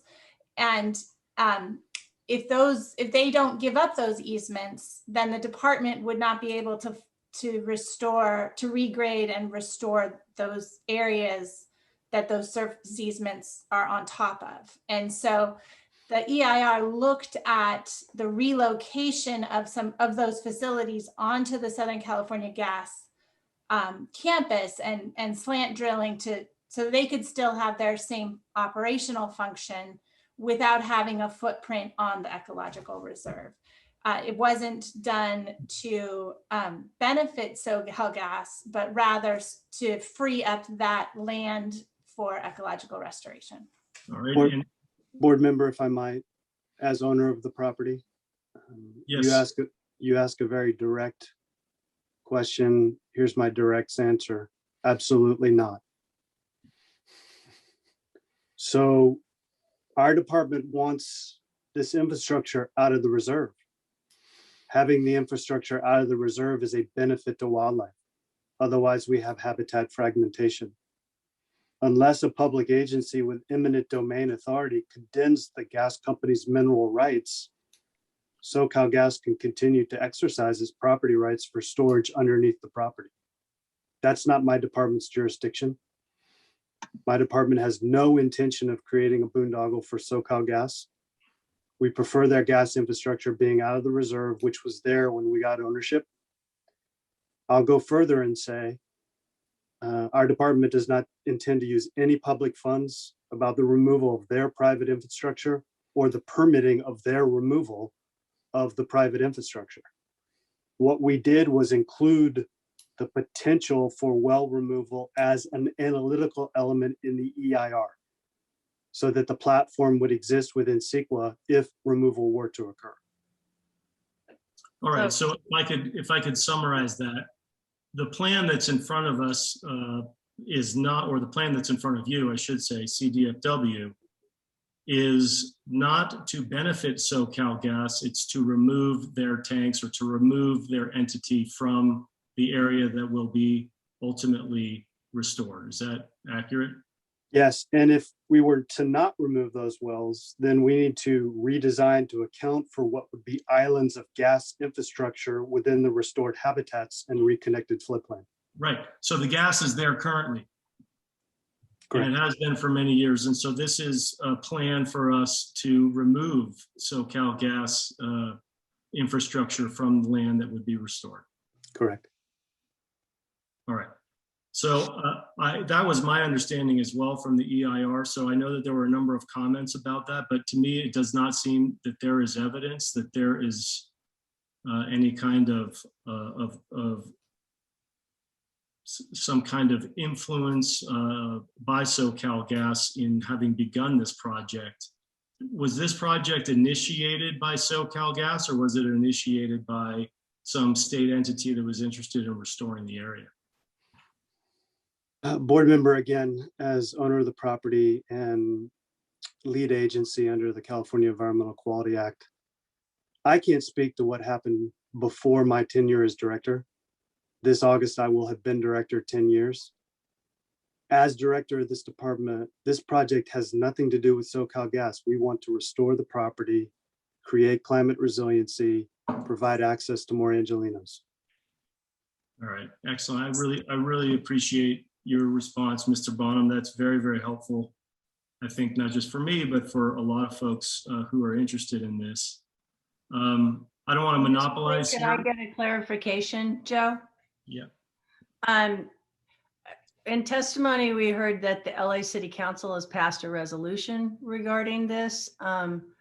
Is achievement of that resolution still an option under anything that you're considering going forward? Board Member Nataf, I'm not aware of the referenced resolution. I will become aware of it after this meeting. The way I heard it described in public comment, it appeared to me the resolution allegedly is focused on gas development in the region and use of the storage underground. We are in the middle of an intense discussion about energy future in California. As director of this department, I don't intend for our restoration projects to interfere with the transition from where we are in our energy landscape to where we're going to be in the future. I wouldn't want to impede the resolution, but I will go make myself informed of the text of that resolution. I have a lot of things I wanted to address, so I don't want to monopolize things. So somebody jump in, please. But I was gonna move on here to, you know, the other hard part about this for so many of the residents who live near this beautiful area is that they see the beauty. You know, I've been there myself. I've seen Mr. Coffin's photos. Somebody mentioned Mr. Coffin's photographs of the area. They're gorgeous. It's really hard for folks to get their head around why that would be destroyed, and I completely understand that. Mr. or Professor Strauss's comments really struck a note with me, that you see how vibrant some of the nature and the ecology is at the current location. Imagine what it would look like if this entire area were restored. My understanding from the staff recommendation, as well as from the EIR, is that the current wetlands and the salt pans will be left alone until other areas of the 600 acres are restored. A lot of comments about making these 1,700 species homeless. Will those areas that will be restored before the current wetlands and salt pans are impacted at all, will those areas provide suitable habitat for any of the or for the animals, the species that will be disrupted when the construction or when the restoration is done in the wetlands and in the salt pans? Again, I'll answer quickly and I'll defer to the director, but absolutely. And that's the intent of the phasing of the project. And there's fairly extensive discussion of mitigation measures in the EIR to ensure that there are no impacts. And in fact, the entire point of the project is to expand habitat. So board member, I'll add 2 additional facts. First, your question is exactly why the department amended its preferred alternative and brought greater emphasis to sequencing the actual doing of the project. Right. If you look at table 2-6 in the EIR, there's a possibility of 35 smaller stages from beginning to full completion. An intent in going from 30% design to 60% design is to fully scope out how to embrace sequencing, do smaller work, pause along the way. Point 1. Point 2, I too thank all the members of the public that engaged. The public comment that resonated the most for me was the opponent to the department's proposal, who began by saying, "We believe everyone in this space is well-intentioned." That's huge for my staff to hear. because my staff who are career scientists often feel under attack on this project. So I appreciate that comment. We have heard recently that this project did not account for a particular species called Crotch's bumblebee. And in reality, it's the exact opposite. As we were preparing the EIR, this particular bumblebee became a candidate for listing under the California Endangered Species Act. We went back to the EIR, amended it, incorporated a bunch of information about the particular bumblebee, and added mitigation measures to deal with its presence on the property. So there are a variety of mitigation measures that require us to have on-site monitors, and the sequencing allows for that wildlife management relative to impact during restoration. Mr. Bonham, the one thing I did not hear from the public comment, and perhaps this is just because of the limitations, but one thing I did not hear was any impact on sea level rise. Mm-hmm. And if we, as beautiful as this area is, as captured in the photographs of Mr. Coffins and as other folks have testified to, if we do nothing, will we lose all that? If the science is accurate about the rise of sea level of 59 inches, will we lose all of that great beauty? Our department believes we're at risk of losing a lot of it. I couldn't claim all of it, but the sea will overtake this property. What we know today will no longer exist in the future. A point of this project is to recreate the ecological processes, the hydrologic connectivity, provide that buffer, and improve upon the natural setting as a defense against that incoming threat. That seems to be the crux of this issue to me. You know, we have a short-term versus a long-term goal here. And as difficult as it is, given the beauty of this area currently, we have some difficult choices to make about what we want to see in this area in the long term. Do we want to see something that maintains some semblance of our natural environment in this important piece of land, or will it be overwhelmed by sea level rise? I have not heard any opposition to the science regarding sea level rise. I didn't hear any of that in the comment. I don't believe I've heard any of that in the previous comments that we've had in the many meetings that have taken place over the previous months. And for me, I have to trust that science. That seems a very important thing when we're making a decision about funding. So I'll say that. Mr. Chairman, I have some more comments and questions, but I don't want to impose on Ms. Nodoff's requirements. So I'll ask for some instruction here on how to go. Could we break for a short while? And I do need to step out for a few minutes now. You can make a decision on your own how you want to proceed. I think we're probably better off. First of all, Joe, I think your questions are excellent, and I love hearing the responses too. Why don't we go ahead and break for a half hour and then come back? Is that already all right with you, Mr. Director? And I'm here at the pleasure of the board, and we'll take as long as you want. It is now 1:45. We'll resume at 1:15. Give everyone a chance to have a break. All right.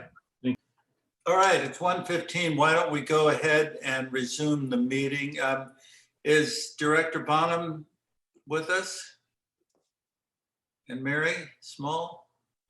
Yes, they're both here. Just so you know, Doug, Gail Miller is at a doctor's appointment, and she'll rejoin the meeting when she's able to. Okay. All right, Joe, do you want to continue with your line of questioning? I am happy to resume. I don't want to monopolize. So anybody who has questions or comments, please chime in. But if not, then I'll just kind of keep going here. I have a few things I wanted to cover. Go I ahead. did have one. Oh. I did have one quick question. There was some talk about the oil infrastructure. Hey, can I interrupt? Y'all should, my recommendation is be cognizant I'm in this discussion and you may want separation as board members talking about this topic and me involved, just given scrutiny. So 2 cents, Brian. Apologies for interrupting. If we need to be separated, we'll let you know, Chuck. Chair Bosco, I think the clerk is just going to take a quick roll call. Thank you, Amy. Sorry, guys, I have to take a roll call just to make sure everyone is here and we have a quorum. Okay, Ms. Noddle? No, okay. Ms. Laughlin? Here. Mr. Cash? Here. Ms. Gutierrez Grandage? Here. Ms. Miller? Mr. Alioto? Here. Chair Bosco? Here. Okay, we have a quorum. Thank you. Sorry about that. Right. Sure. I just have a quick question. There was talk before lunch about the oil infrastructure that's there now.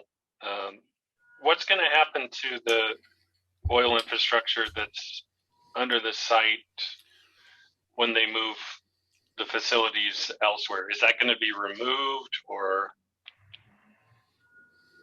Mary, do you know? Yeah, I'll start and then I'll turn it over to Director Bonham. The underground storage facility is about a mile beneath the surface, and the natural gas is pumped into the space left in the rock where oil has been historically pumped out. So they pump the natural gas into those rock crevices. And as we were talking about before lunch, the project doesn't really have any bearing on the continuation of that natural gas storage.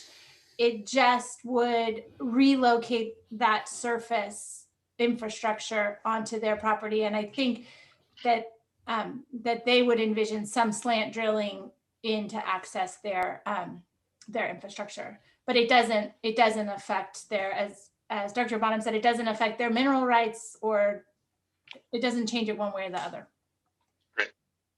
I don't have anything to add. I do owe board member Cash an apology. I think just a moment ago when I dialed in, I incorrectly thought we had not transitioned to the public. I realize now you were in the public session. The point I was making was I need separation because I'm the public engaging in front of you, and that transparency is really important. So apologies, Brian. I misunderstood the setting when I dialed in.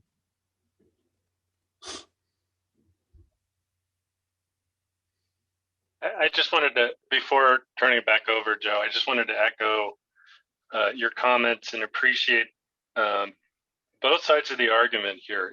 It's nice to hear, and to echo the comments of the chair too, it's nice to hear a thoughtful discussion on an issue and letting science and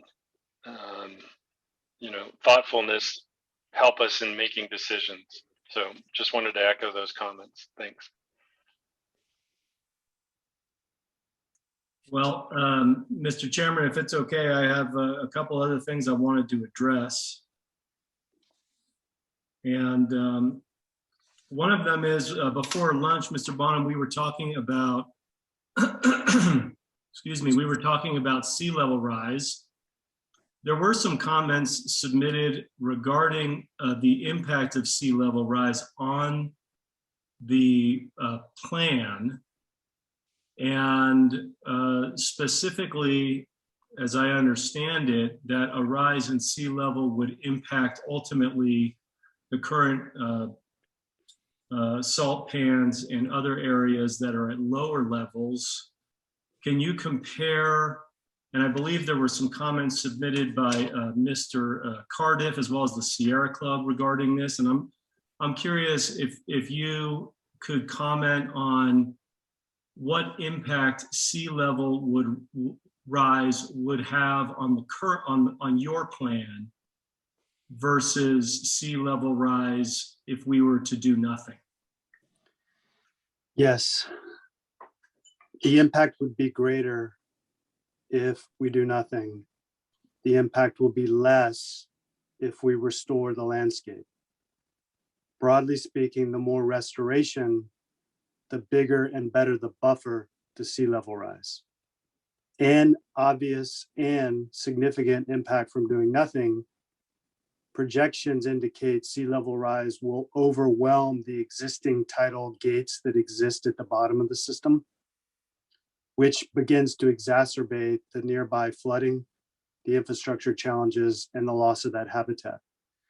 I will also say, Board Member Oleta, I'm cognizant that the department's in active litigation. Yeah. Some of the questions and the comments today come from the counsel for litigants. Okay. So I'm mindful of answering both responsive to the venue we're in with an eye towards the litigation I'm subject to. I understand. I understand entirely. Thank you. Ms. Small, do you have any thoughts on that at all from the perspective of the Conservancy? Well, I would echo Director Bonham's comments and also remind the board of the Southern California Wetland Recovery Project regional strategy that was this science-based study to really look at how we restore wetlands in Southern California in the face of sea level rise.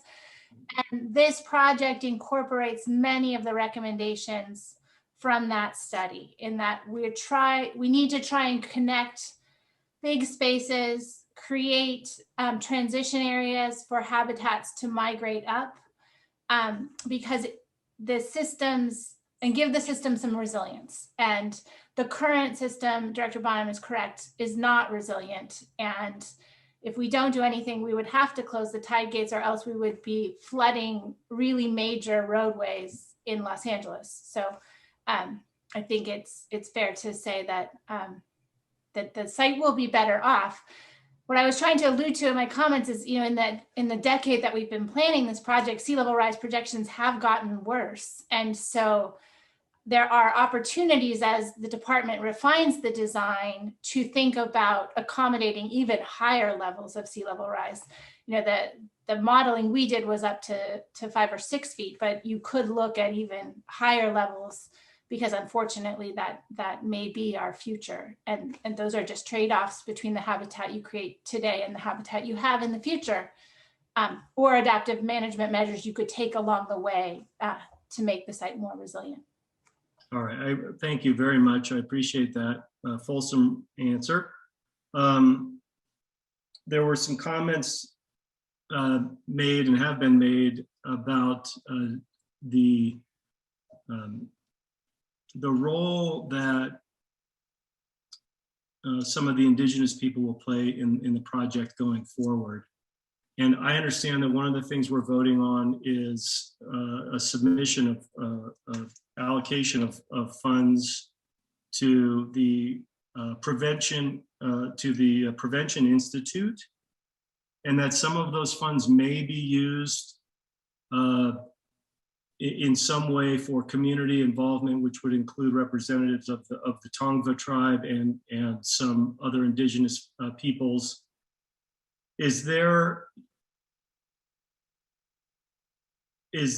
Will this funding require their participation? I'm hoping that we can have some agreement that we can ensure the participation of the indigenous peoples in this project going forward, given how valuable this land is to them, what the historical significance is, and what impact has had on these people. I want to be sure that we can at least ensure their participation going forward. Again, I'll start and then, go ahead, Chuck. I'll let you.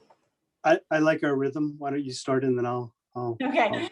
I did want to clarify.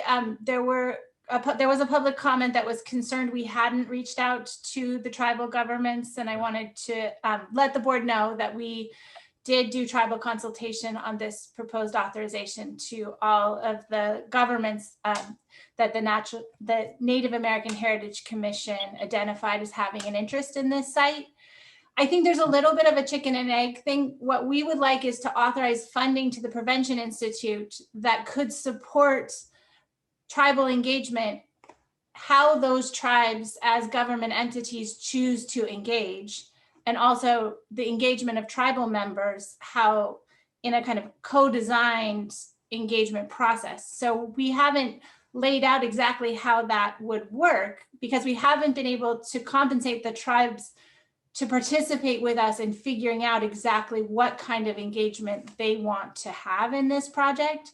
But it's absolutely our intent that that is a purpose of this authorization. And this is a very, very sacred site with a very troubling history. And we feel strongly that the tribes should be engaged. Okay, that's good to hear. And I echo your concern about that, given the history of this particular area. Board member? Yes, sir. Speaking for our department, I guarantee you our commitment to tribal engagement. And most recently in April of this year, we went back to the identified list of tribal entities we received from the Native American Heritage Commission and re-solicited engagement, letting those entities know, those sovereigns know, we will be moving to next phase of design, we hope, and soliciting engagement. We got one response back from Robert Dorham, and the chairperson of the Gabrielina Tomba Indians of California Tribal Council. He actually visited the reserve last week. But here's why it's important to me. My background includes work in this legal space. Our department has its first ever tribal advisor who used to be the former general counsel of the Yurok tribe. I've been involved in returning ancestral lands. We have our first ever government to government policy. I am very specific with our staff. Tribal consultation, government to government is necessary here. I appreciate that very much. Thank you, Mr. Bonham. Another issue that has come up is the access to the wetlands currently. I will admit that I don't have the specifics on this, but I've heard in the past that there are certain bike trails and some other things that are currently off limits to the public. Can you folks just comment on that? Is there any way that we can open up what the existing areas are now to folks while we are continuing with the project? And could you just comment on where we are on that?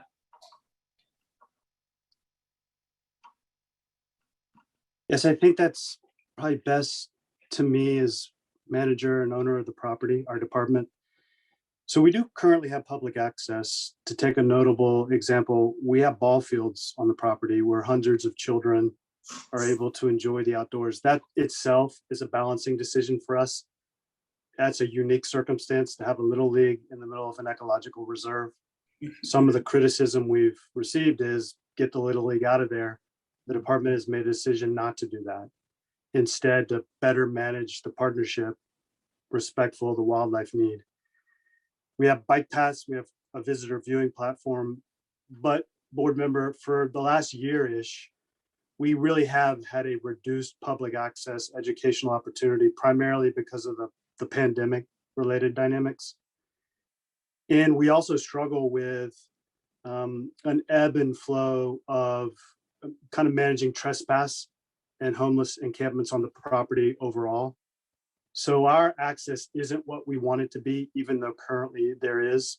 One of our hopes, if you were to fund our next design work, we also want to run in parallel with the public feedback. What are the next parts of access we could start to open, knowing this design and permitting is going to take several more years? So we want to get back towards providing more access. We think we can run that in parallel as we're doing the public engagement and the design work. Could I interrupt a second? Because Marsh, did you have a comment you wanted to make? I think your hand was up. I did. Good afternoon, Director Bonham. I have a question. I've been reading through the documents and obviously paying attention to all the comments. Somebody mentioned here, we are here assuming good intentions from everybody and very appreciative of all the people that have waited to give their input.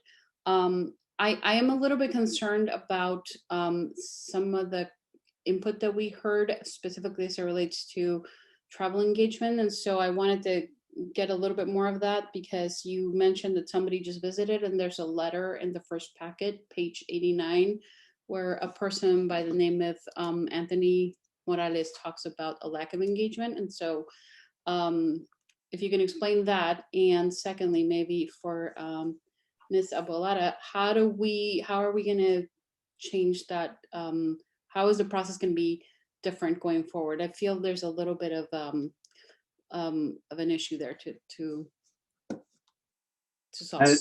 I appreciate the follow-up. I have had this experience in other projects around the state. In the last 15 years, starting in 2010, the department remained in constant contact with what's called the Native American Heritage Commission. I think many know it keeps an informational list repository. We contact for guidance on which tribes to engage with. All through 2010, 2011, 2012, we wrote letters to each of the identified entities, managed response, and then through 2010, 11, and 12, can show in the record the moments we engaged with which respondents. Chairperson for this particular band of Mission Indians, tribal chair of that particular sovereign nation. We had a passage of time, and as we got closer to the certification and post-certification, we've gone back to that list to solicit renewed engagement. The federal government does a similar process and has done some of that. And you, as well as the Coastal Conservancy, I believe, did a fair amount of that notification process. But we need to do more. And in part, that's why I think we need to optimize, assuming approval today, the guidance from Manel and how they would handle that type of engagement, which I support completely. Manel, did you want to comment? Sure. Thank you for the question, board member. First, I'll just say I really appreciated the comment from Ms. Gabrielle Crow early on, noting that the wetlands are sacred to the Tongva people and requesting the consultation. I also think she made a really important point that it's not a monolithic community. And so that it's really important to try to learn and more deeply and parse the differences of perspective and opinions. As a nonprofit organization, we are not the entity that would engage tribe with the tribes, because that's a government to government engagement. But we think, after exploring this with staff, that we could identify other entities, nonprofit entities representing or indigenous stakeholders and who are tied to this land. And we are very open to do that, to doing that. And I think it would be really important to identify organizations. I'm thinking of a few in mind that are expert in this arena. We cannot become expert in this. And so, but we do have a method that we would hope to engage and consult in a meaningful way. We heard a number of commenters reinforcing and requesting that, and we would take that very seriously. We would need to explore that, though. After whatever happens today, there needs to be an exploration and a plan developed, and we don't have all of that figured out. That has to be discussed. It's a very sensitive and nuanced issue, but I think that there are strategies that we can implement effectively, and we would be happy to provide guidance and our expertise on this. So I hope that's satisfactory. If you have any follow-up questions, I'd be happy to try to go a little deeper. Yes, I meant your organization, as I understand it, more of a designing the process and the outreach versus you doing that. Yes, that's right. Oh, sorry. Please go ahead, board member. No, thank you, and I appreciate that. So that's a concern I heard a couple of times that I am, and we can have the right intent and still not have the right outcome. So appreciate the proper intent and the good intentions of everybody here, but that's something I still see to be solved. I'm going to note for the record that both Gail and Annie are back. So nice to have you both with us. Do you want to continue, Mr. Eliotto? Yes, of course. I don't want to take away from anyone's follow-up. I want to share all of the comments that were just made.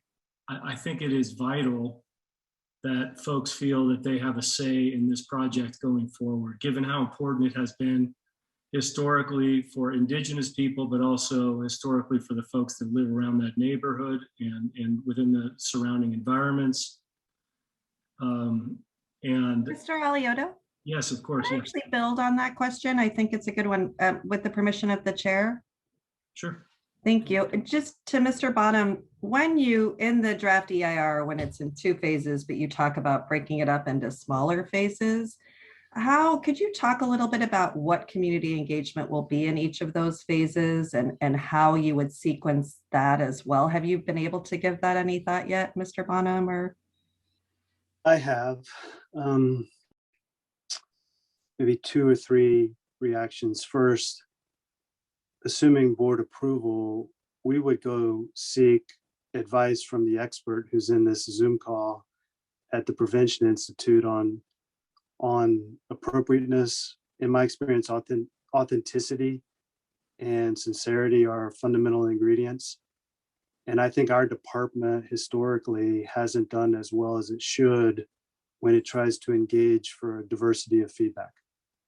So we want to seek that advice. And I think that's an interesting aspect of the proposal in front of you. It's got several parts. It's just not fund our department to go to the next step. Second, when I look back at the record of engagement publicly, one of the things that did occur was a series of design vignettes and workshops. My understanding is held in hours where people could attend, not conflicting, with work commitments. And the entities laid out design options and received feedback. To me, that seems like a really important component, and one we need to do in a way that is kind of free form and allows for that iterative exchange. We're at 30% design. Personally speaking, I don't have my own mind made up of what 60% or 100% design look like when we get there. And I think that's a great value of going to the next phase, the next step. thank you. That's helpful. I think just in terms, just 2 points to that. And I do appreciate the sensitivity around how to approach this. I think that's actually really helpful. But I think 2 pieces. One is just a better understanding that when we talk about breaking it into more than one phase, would you expect feedback at each of the phases? Are you able to talk to that yet? I think it's both of the above. I think it's both of the above. In my own view, not being a planner, I think you'll need to describe how you move through the totality of sequences. People need to know that. But as to each sequence, it strikes me you could have an adaptive management, test, confirm, proceed to next structure as well. That's helpful. Thank you. I appreciate that. Thank you, Mr. Eliotto. No, look, this is not my deal. I just, anybody jump in, please. If we do have a vacancy here in other comments, and I'll move on to some of the other things I wanted to ask. Before I do though, I just want to reemphasize how important I think it is to do everything that we can to open up access to the current system. And I recognize that you might have issues with trespassing and some other problems. And, unfortunately, those are issues that so many different areas have to deal with in California today. To the extent that you are able, I really would request that you do everything that you can under your power to increase public access while this project is moving forward. And I think we've said enough about the inclusion of the indigenous peoples and community folks going forward.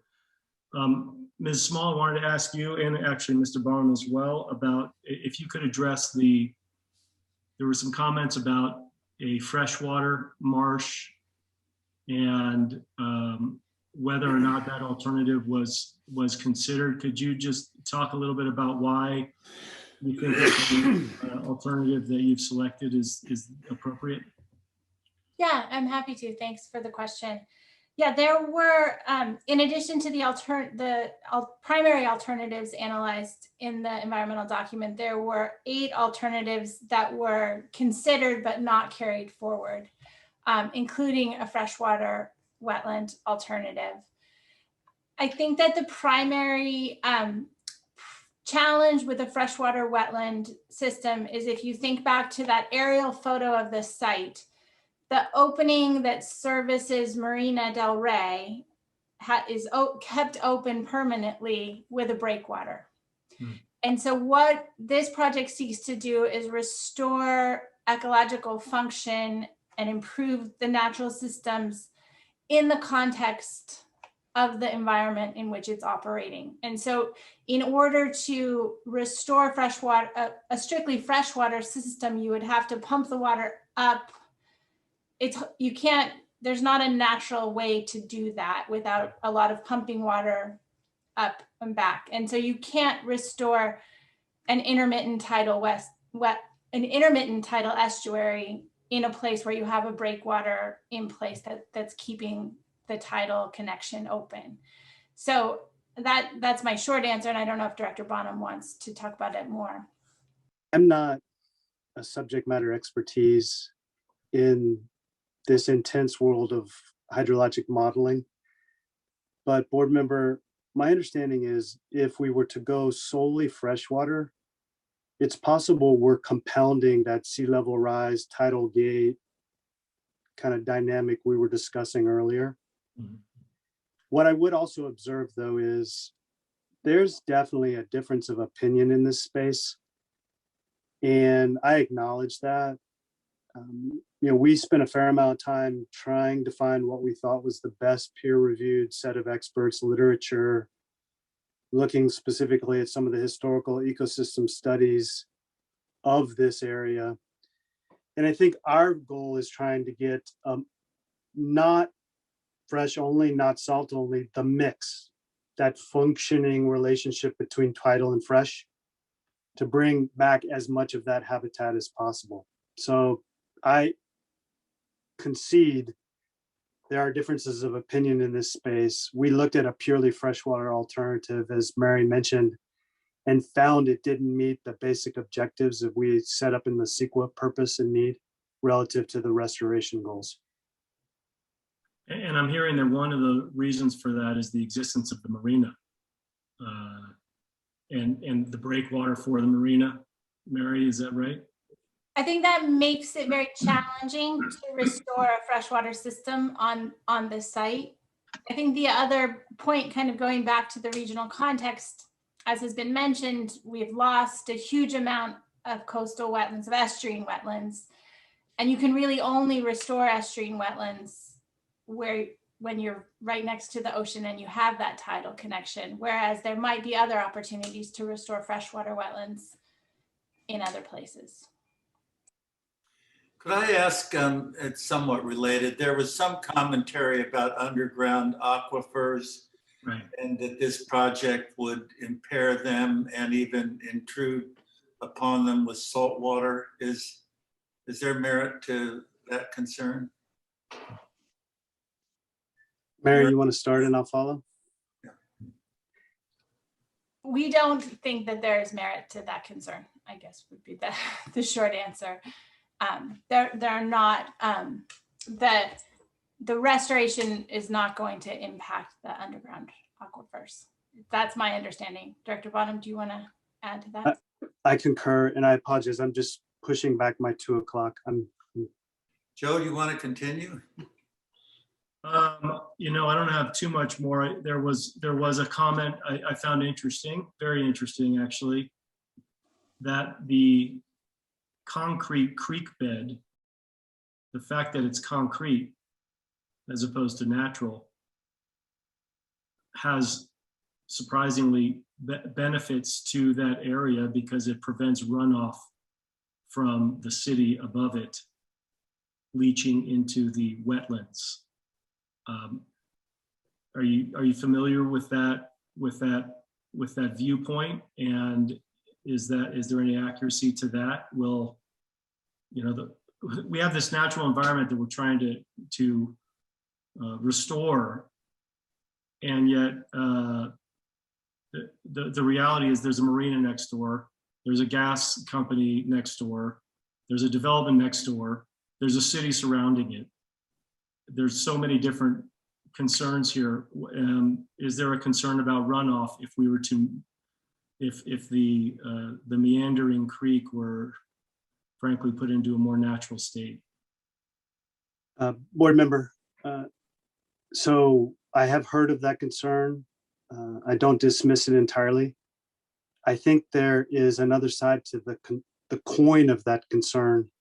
I would submit right now the concretized, if that's a word, channel sends the runoff straight into the bay, and creating more sinuosity and connectivity actually serves as an ecosystem filter to reduce runoff into the bay. Your decisions and mine often involve kind of balancing these trade-offs. So I think there are perspectives, you know, coming to this question from different directions. There's realities that you have to contemplate. Yes. And the idea of having a straight concrete creek bed as opposed to a natural one. Yeah, I see that there's a problem. If I could just jump in, I would only add that there was a great deal of water quality analysis done as part of the environmental document. And certainly I'm aware of that as a concern, and absolutely, if there's anything to take away from this project, it's doing the best we can in an impacted setting. Exactly. And so there's a lot of balancing. Yeah. But the environmental document really did look at those impacts, and we are comfortable that as Director Bonham said, that there might be even water quality benefits of the marshland. I also think there's a West Basin Municipal Water District, I think, is on record in support, and I'd want to check the full scope of their jurisdiction, but I think they are one of the relevant water agencies related to the project. Just one more question I had, I think, and that is in your EIR findings. I know there were some. I know from that there was a history of hydrology reports, one of which came out 40,000 cubic feet per second, and the other one was 68,000. The 68,000 was from 1979, and I understand that you just came across that sometime during the course of the project. Did you rely on any of those in your findings regarding flood risk?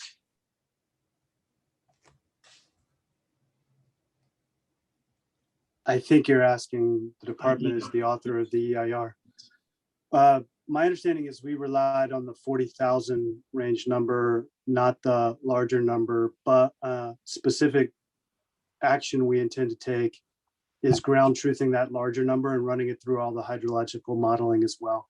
Okay, so since we, the board, right now are being asked to adopt, I guess, your findings, I want to be sure that we're not adopting a finding that's not based on fact. And I've read that finding on the flood. It doesn't appear, at least to me, I may have missed it, but I don't think that it draws on either of those particular studies. But I also want to make sure that we're not approving a fact that's based on a study that we're questioning. So how would you suggest we tackle that?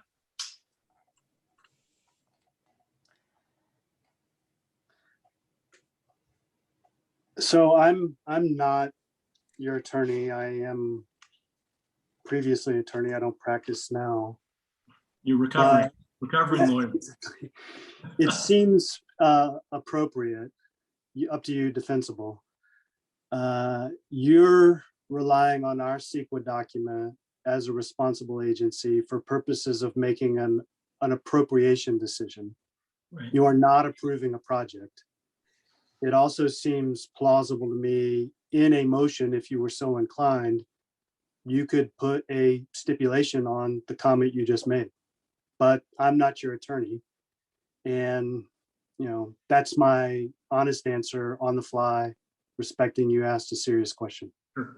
If I can clarify the channel capacity issue, the number that's in question is not the size of the existing channel and the existing channel capacity. That's the lower number and the number that was given to us by the Corps. The higher number is a design criteria so that, you know, any future modification of a channel should meet this higher standard to ensure broader protection. And that was the number that the Corps found, you know, many years into the study. They uncovered this 1979 future design criteria number and said, actually, if you're going to design a change, you would need to design to that higher standard. But that isn't about existing flood protection, because there are as-built designs. We know how big the existing channel is. We know how the capacity to which it is maintained. And we know that the proposed project doesn't change that channel capacity. The real question is, as we finalize the design, do we need to design to a much higher capacity to really essentially provide additional flood protection? So board member, if I could amend my answer, it's possible you could instruct us to purposefully look at that additional design aspect as a component of approval. The 46,000 number is fact. It was given to us by Corps. The reality is they've just given us multiple numbers to look at. Right. But I guess to be clear, in terms of a finding under CEQA of changes, of impacts of a project to existing conditions, I think those findings are based on the current size of the channel. Okay, are you finished, Mr. Eliota? That's all I have. Thank you. Right. Are there any other board questions, comments, Annie? You're not, unmute yourself, Annie. Sorry. You know, I feel like we're finding ourselves in this time conundrum, is that it's taken so long to get this project going that the ecosystem there has had a chance to do some self-healing, and people that have been enjoying it have fallen in love with it. And I think I think that's all positive, that, you know, the comment about think how many more people would enjoy it and how more healthy it could be if it had targeted restoration resonated with me. I wondered, I know there's public access. I'm very focused on making sure we get more people and more access to this resource, not, you know, just folks who live around it, which I appreciate that they know and enjoy it. But think of all the kids that haven't even been to the coast yet and that could be accommodated here. So I just wonder if we have any existing access use numbers, and then compare that to the capacity that this resource could accommodate when there is a project done. And I also wanted to clarify that we have the to say that we would support the process moving forward that does more fully engage the stakeholders that we hear have concern, without prejudice to the ultimate selection of a project. So just a question about current versus potential future capacity. Great. So board member, here's current. And again, you have to, I think, add an asterisk. The last year has been unique. But current access really is through these means. The baseball fields I referenced, which is, you know, several hundred children a year, many of whom are underserved. There are 2 educational programs. In 2019, the reserve hosted almost 10,000 K through 12 children. There were about 9,000 volunteer hours from 3,000 volunteers, about 200 field trips and events. Our understanding is in 2019, Friends of Ballona didn't turn anyone away. And the Bay Foundation in 2019 did about 41 events with over 100 volunteers for really small scale restoration. We have a bike path that runs the entire length of the reserve. We have a visitor viewing platform that the educational programs use. We have a replica Native American village, which I think is wholly insufficient and would be part of what our future, envisioning is about. And there's boating and fishing in the main channel. Barbless hooks only, I would be required to note. Where do we want to go? The alternative we picked is about almost 6 miles of additional pedestrian only trails and moving the trails to the perimeter to avoid disconnecting habitat through the middle, separating the walking trails from biking trails, then adding about 2,000 linear feet of elevated boardwalks so you can get into the middle of the kind of the pumping heart of the wetland, and then 2 bike and pedestrian bridges to connect all this and deal with some of the vehicle, pedestrian challenges. I personally don't want to wait to try and start some of that. And that's why I'm interested in, as we're moving through permitting, further design, what part of access can we continue to grow? It's unrelated, board member, but in the governor's proposed budget for our department is several $1 million for us to turn around and look at the properties we own and manage for the express use of increasing access. My intent is to use some of those possible funds on Ballona. I can't use all of them. We have 700 properties across the state, but we too want to begin to expand that access while we're trying to complete the broader project. And when you talk about the boardwalk and other public access improvements, I'm assuming that will be wheelchair accessible, and yes, all of that will expand access to some of the most rewarding things we've done lately is fund those programs with wheelchairs on the sand and beach. So this would be extending that access. Okay, yes. Thank you. All right, are there any other board comments or questions? I would like to, if I might, first of all, I want to thank Ms. Abonata, Director, Mary, for your contributions. You've been extremely helpful and patient with us, and we appreciate it. I also want to reiterate my thanks to the many people who called in today and participated. One of those people said something that really resonated with me. She said, "We don't have another 40 years." That got me to thinking it was over 40 years ago when I first heard of Ballona Wetlands, and I was in the legislature then.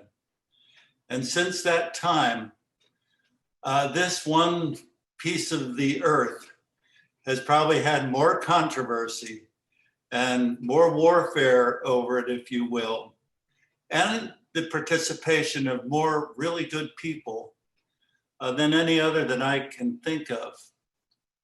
And also, I might say that many a lobbyist has been hired over this piece of turf. And although I was quite a young man when I first embraced the Ballona issues, now 40 years later, here we are, where if we do nothing, Mother Nature will take over. Yeah. With sea level rise, this whole thing could get inundated. And we'd be back, essentially with nothing to show for all this effort over that time. So now I think with the people before us, we have competent people moving this project forward. And I hope it won't take another 40 years because we probably don't have that. But I am confident that we have really good people capable of bringing this project over the finish line. I hope to see it. Having said that, if no one else has any comments, and I see that, yes, Mr. Aliotto. I have a brief, just kind of comment summary of what I've heard and what my thoughts are on this. As I mentioned in the outset, I've been to Ballona. I have utilized its beauty for my own personal psychological peace and refuge. I don't deny that it is a beautiful place. But it appears to me, and I know that we are not here to approve this project necessarily, but it appears to me that that as Doug said, as Chairman Bosco said, the undeniable science is that sea levels are rising. And because they are rising, we have, I think, a responsibility to do something to save this land before that event. I recognize and I appreciate the very many people who have commented about this particular issue. As the very first commenter said, not always just passion, but also based on the facts. They have presented to us over the course of the many months preceding this meeting. But at the end of the day, this comes down to me to, as gorgeous as it is now, will we and do we have an opportunity to do something that will have lasting benefit for many, many generations to come? Or will we allow it to be overcome by sea level rise? As long as this project meets the requirements that we have discussed over this meeting, inclusion of the stakeholders in the project development, particularly with the indigenous peoples and the tribes that we have talked about, that the project allows for accommodation of any displaced species in the wetlands and in the sandpans, and that there's access to the people to the current space, that we do everything we can to open up those trails. Director Bonham, I know you're facing some difficult challenges there, but I think that would really go a long way. Would be to open this space now. And because of the phased project that the uplands or the portion to the east would be completed before anything happened in the wetlands down below, I think provides the best compromise for not only the species, but for the people that live in those areas to open up access to so many more people throughout the greater region. So for those reasons and with those caveats that I've discussed, I will be supporting the item 5. Would you like to move approval of it, Mr. Aliotto?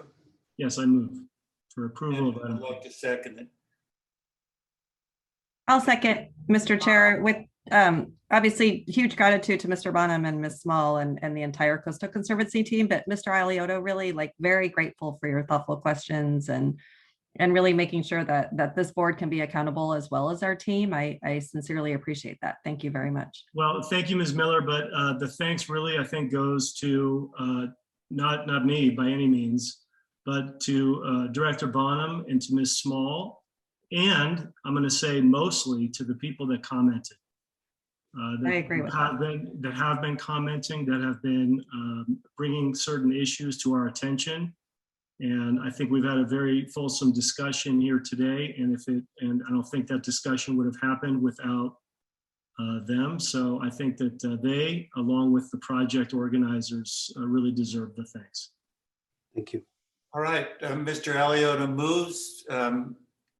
I wanted to just add that I think the process needs improving, and the Prevention Institute has a big job in front of it. And one of the reasons I feel that I can support this is that I think you have a very clear marching orders here of stakeholders that need to be more fully engaged in a more upfront leadership way than, and so I think that investing in the process is an important way to help move this forward.